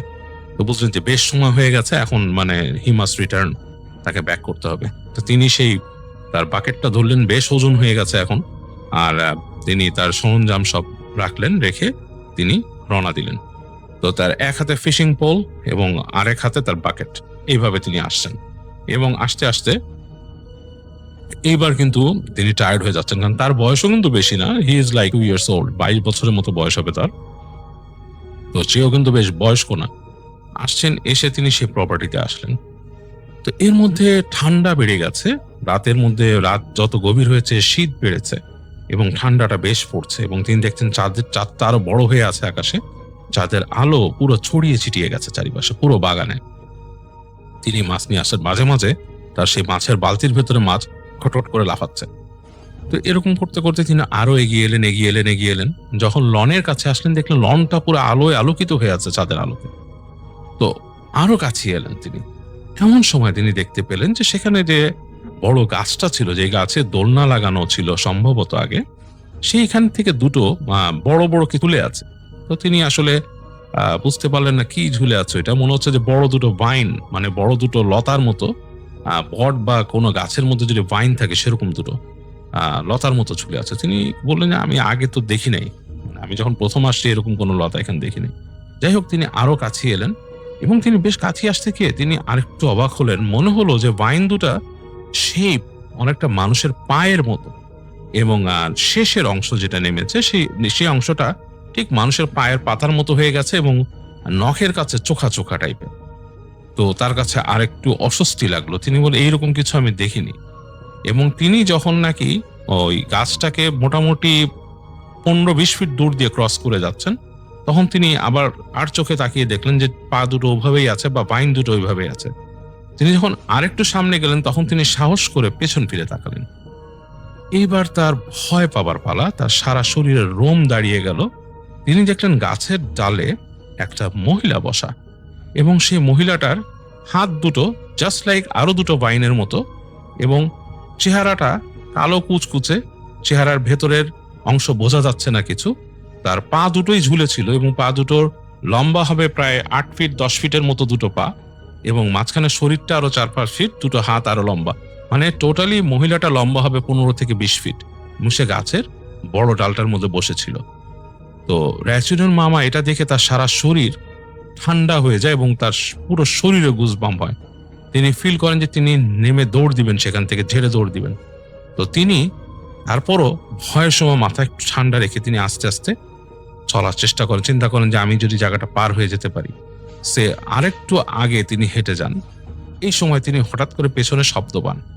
তার মনে হলো তার পেছনে কিছু একটা ভেসে আসছে। এইবার আর তিনি সেই গাছের উপরে বসা কালো মহিলাটাকে দেখলেন না, মনে হলো একটা কালো এক টুকরো কাপড় যদি হয়, সেই কাপড়টা যদি বেশ বড় একটা চাদরের মতো তাকে ধেয়ে আসছে, কালো একটা কাপড়ের মতো তাকে ধেয়ে আসছে। এবং সে তখন আর কিছু না বুঝে ঝেড়ে দৌড় দিলেন সেখান থেকে, এবং তার হাতে বালতি আর ফিশিং পোল ঠিকই আছে। তিনি খুব স্পিডে দৌড়াচ্ছেন। দৌড়াতে দৌড়াতে তিনি চলে আসছেন সেই ভাঙা বেড়ার কাছে, এবং ভাড়া বেড়ার কাছে এসে তিনি মানে আটকে গেছেন, তার হাতের যে ফিশিং পোলটা আটকে গেছে। তিনি দেখলো যে সেই কালো যে একটা কাপড়ের মতো উড়ে আসছিল সেটা আরো কাছে আসলো, এবং একসময় দপ করে একটা কালো ধোঁয়ার কুণ্ডলিতে পরিণত হলো এবং আরো কাছে দৌড়ে আসলো। তো তিনি তার ফিশিং পোলটাকে ছুটিয়ে আবার দৌড় দিলেন।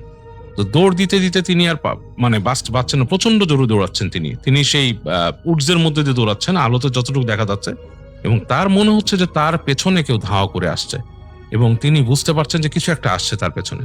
তো তিনি এক পর্যায়ে যেটা করলেন, বালতিটাকে আর টানতে পারলেন না, তিনি বালতিটা তার হাত থেকে পিছলে পড়ে গেল। বালতির যে বাঁকানো হ্যান্ডেলটা তিনি ধরেছিলেন সেটা তার হাত থেকে পিছলে পড়ে গেল।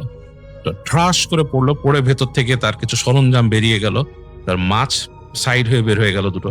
তিনি একবার ভাবলেন তিনি পেছন ফিরে যাবেন সেখানে, তো তিনি আর কিছু দেখতে পারলেন না। তিনি ঝেড়ে দৌড় দিলেন, কারণ তার পেছনে তিনি দেখেছেন সে কালো জমাট বাঁধা একটা ধোঁয়ার মতো পেছনে আছেন। তিনি দৌড়ে আসলেন, দৌড়াতে দৌড়াতে দৌড়াতে তিনি একসময় সে উডস পার হয়ে উঠে গেলেন মেন রাস্তায়। সেখান থেকে তিনি দৌড়াতে থামলেন না, তিনি হাঁপাচ্ছেন, প্রচন্ড ক্লান্ত অবস্থায় চলে আসছেন তাদের বাসায়, এবং বাসায় এসে প্রচন্ড জোরে তিনি তার গেটের উপরে পড়লেন। তো ভেতর থেকে তার বাবা চিৎকার করে উঠলো, হুজ দ্যাট? তো তিনি কোনো উত্তর দিতে পারছেন না, হাঁপাচ্ছেন। তো তার বাবা একসময় দরজা খুললেন, খুলে তার ছেলেকে দেখলেন তো পড়ে গেল সে। রাইসিনোর মামা পড়ে গেছে। তো তার বাবা এই দেখে আর ছেলের উপর রাগ করেনি, তাকে তাড়াতাড়ি নিল যে কি হয়েছে জিজ্ঞেস করলো। তার মা এসেও জিজ্ঞেস করলো কি হয়েছে, বলতে পারছে না, তার মুখে কথা নেই। তো তারা তাকে অনেকক্ষণ শান্ত করার চেষ্টা করছে, করে তার বাবা তাকে নিয়ে গেল, নিয়ে যে বললো যে তার মাকে বললো ক্লিন হিম আপ। তো তাকে তার মা পরিষ্কার করে দিল হাত পা। তো হাত পা পরিষ্কার করে তার বাবা তাকে টেবিলে বসালেন, বললো যে কি হয়েছে, what happened to you? তো সে বললো যে I went fishing।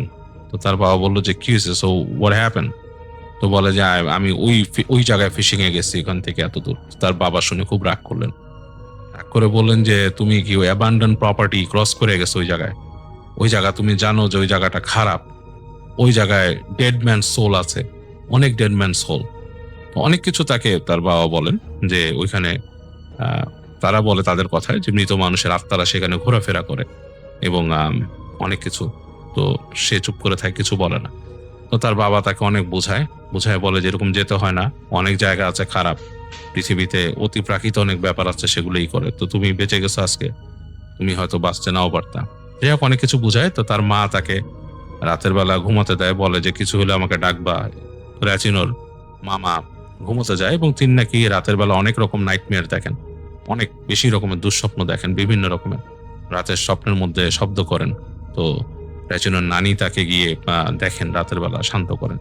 তো যাই হোক, তো পরদিন নাকি র্যাচিনোর মামা মোটামুটি একটু ঠিক হয়ে যায় এবং সে নাকি পরদিনই তার বন্ধুকে নিয়ে, নিকোলাসকে নিয়ে সে গিয়েছিল সেই উডসের মধ্যে যেখানে তার বালতি পড়েছে সেগুলো নিয়ে আসতে।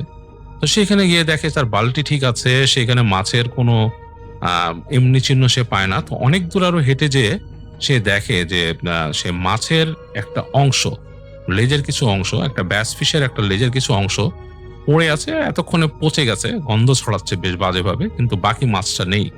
সো সে এটার কোনো ডেফিনেশন নাই, সে বলতে পারে এটা কোনো প্রাণী নিয়ে যেতে পারে, ওই জঙ্গলের মধ্যে কোনো ওয়াইল্ড ক্যাট থাকতে পারে বা কোনো র্যাকুন থাকতে পারে, এরা নিয়ে যেতে পারে। সো ওইটার ব্যাপারে সে বলতে পারে না এটা পিশাচ নিয়েছে কিনা, বাট ওখানে এটা ছিল। এবং সে র্যাচিনো মামা তখন বলে যে আমাদের এই অ্যালাবামাতে, র্যাচিনো নিজে বলছে যে অ্যালাবামাতে অনেক এরকম মেছো ভূতের কাহিনী প্রচলিত আছে। মেছো ভূত মানুষকে আক্রমণ করেছে, মেছো ভূত মানুষকে ঘুম থেকে ডেকে নিয়ে গেছে মাছ ধরার জন্য, যেটা আমাদের দেশে অতি প্রচলিত কাহিনী। সেটাও কিন্তু অ্যালাবামাতে অনেকে এই ধরনের কাহিনী শুনে থাকে। আসসালামু আলাইকুম প্রিয় লিসেনার্স, এতক্ষণ থেকে আমি আপনাদেরকে বেশ কয়েকটি ভয়ানক ঘটনা শোনানোর চেষ্টা করেছি। আমাদের আজকের এপিসোডের প্রথম ঘটনাটা ছিল একটা কাকতাড়ুয়ার ভয়ানক ঘটনা, যে ঘটনাটা কিন্তু গ্রামের ভৌতিক ঘটনাগুলোর মধ্যেই পড়ে। তো এই ঘটনাগুলো সহ আমরা কিন্তু আজকের এপিসোডের প্রত্যেকটা ঘটনা, প্রত্যেকটা সময়, প্রত্যেকটা ঘটনাই কিন্তু বেশ ইন্টারেস্টিং দেওয়ার চেষ্টা করেছি। এই ঘটনাগুলো কিন্তু আপনাদের কাছে শুনিয়েছে আর যে রাসেল ভাই, আর যে আফনান ভাই, ডক্টর আলিফ ভাই, আর যে শাফিন ভাই সহ আমি শাকিল আহমেদ বেশ কয়েকটি ঘটনা কিন্তু আপনাদের সঙ্গে শেয়ার করেছি। সব ঘটনাগুলোই ছিল গ্রামের ভৌতিক ঘটনা, শহরের ঘটনা। সব থেকে বেশি আমার কাছে ইন্টারেস্টিং লেগেছে প্রথমের কাকতাড়ুয়ার ঘটনাটা। কিন্তু প্রিয় লিসেনার্স, আপনার কাছে কোন ঘটনাটি সব থেকে বেশি ইন্টারেস্টিং লেগেছে, কোন ঘটনাটি সব থেকে বেশি ভয় পেয়েছেন, কোন ঘটনাটি শুনে আপনার মনে হয়েছে আপনার জীবনে বা আপনার এলাকাতে বা আপনার বন্ধু বান্ধবের জীবনে বা আপনার পরিবারের কারো জীবনের সাথে এমন কোনো ঘটনা ঘটে গেছে? যদি এমন কোনো সন্দেহ হয়, এমন কোনো ঘটনা যদি আপনারা আমাদের আজকের এপিসোডের মধ্যে পেয়ে থাকেন, তাহলে কোন ঘটনাটি সেটি কিন্তু জানিয়ে যাবেন আমাদের কমেন্ট সেকশনে। আর দর্শক, আপনাদের কাছে রিকোয়েস্ট থাকবে অবশ্যই আমাদের এই ছোট্ট চ্যানেলটিকে সাবস্ক্রাইব করবেন, পাশে আসা বেল আইকনটি অন করে রাখবেন এবং আমাদের আজকের ভিডিওটি যদি আপনার কাছে ভালো লাগে, যদি ভিডিওর ঘটনাগুলো আপনার কাছে ভালো লাগে, তাহলে অবশ্যই ভিডিওটিতে একটি লাইক করবেন, কমেন্ট করবেন এবং আপনাদের যে বন্ধু বান্ধব, আত্মীয় স্বজন এরকম ভূতের ভয়ানক ঘটনাগুলো পছন্দ করে তাদের কাছে শেয়ার করবেন আমাদের আজকের ভিডিওটি। আর দর্শক, আপনাদের কাছে জানিয়ে যেতে চাই, আমাদের এই চ্যানেলটির মাধ্যমে আমরা কিন্তু সবসময় ভয়ানক ঘটনাগুলো কিন্তু বাছাই করে আপনাদের জন্য রেডি করি। আপনারা যদি আমাদের চ্যানেলটি ভিজিট করেন তাহলে হয়তো দেখতে পারবেন যে আমাদের চ্যানেলের প্রত্যেকটা এপিসোডের প্রত্যেকটা ঘটনা বাছাই করা সেরা ভয়ানক ঘটনাগুলোই কিন্তু আমরা এপিসোডে আপলোড করে থাকি।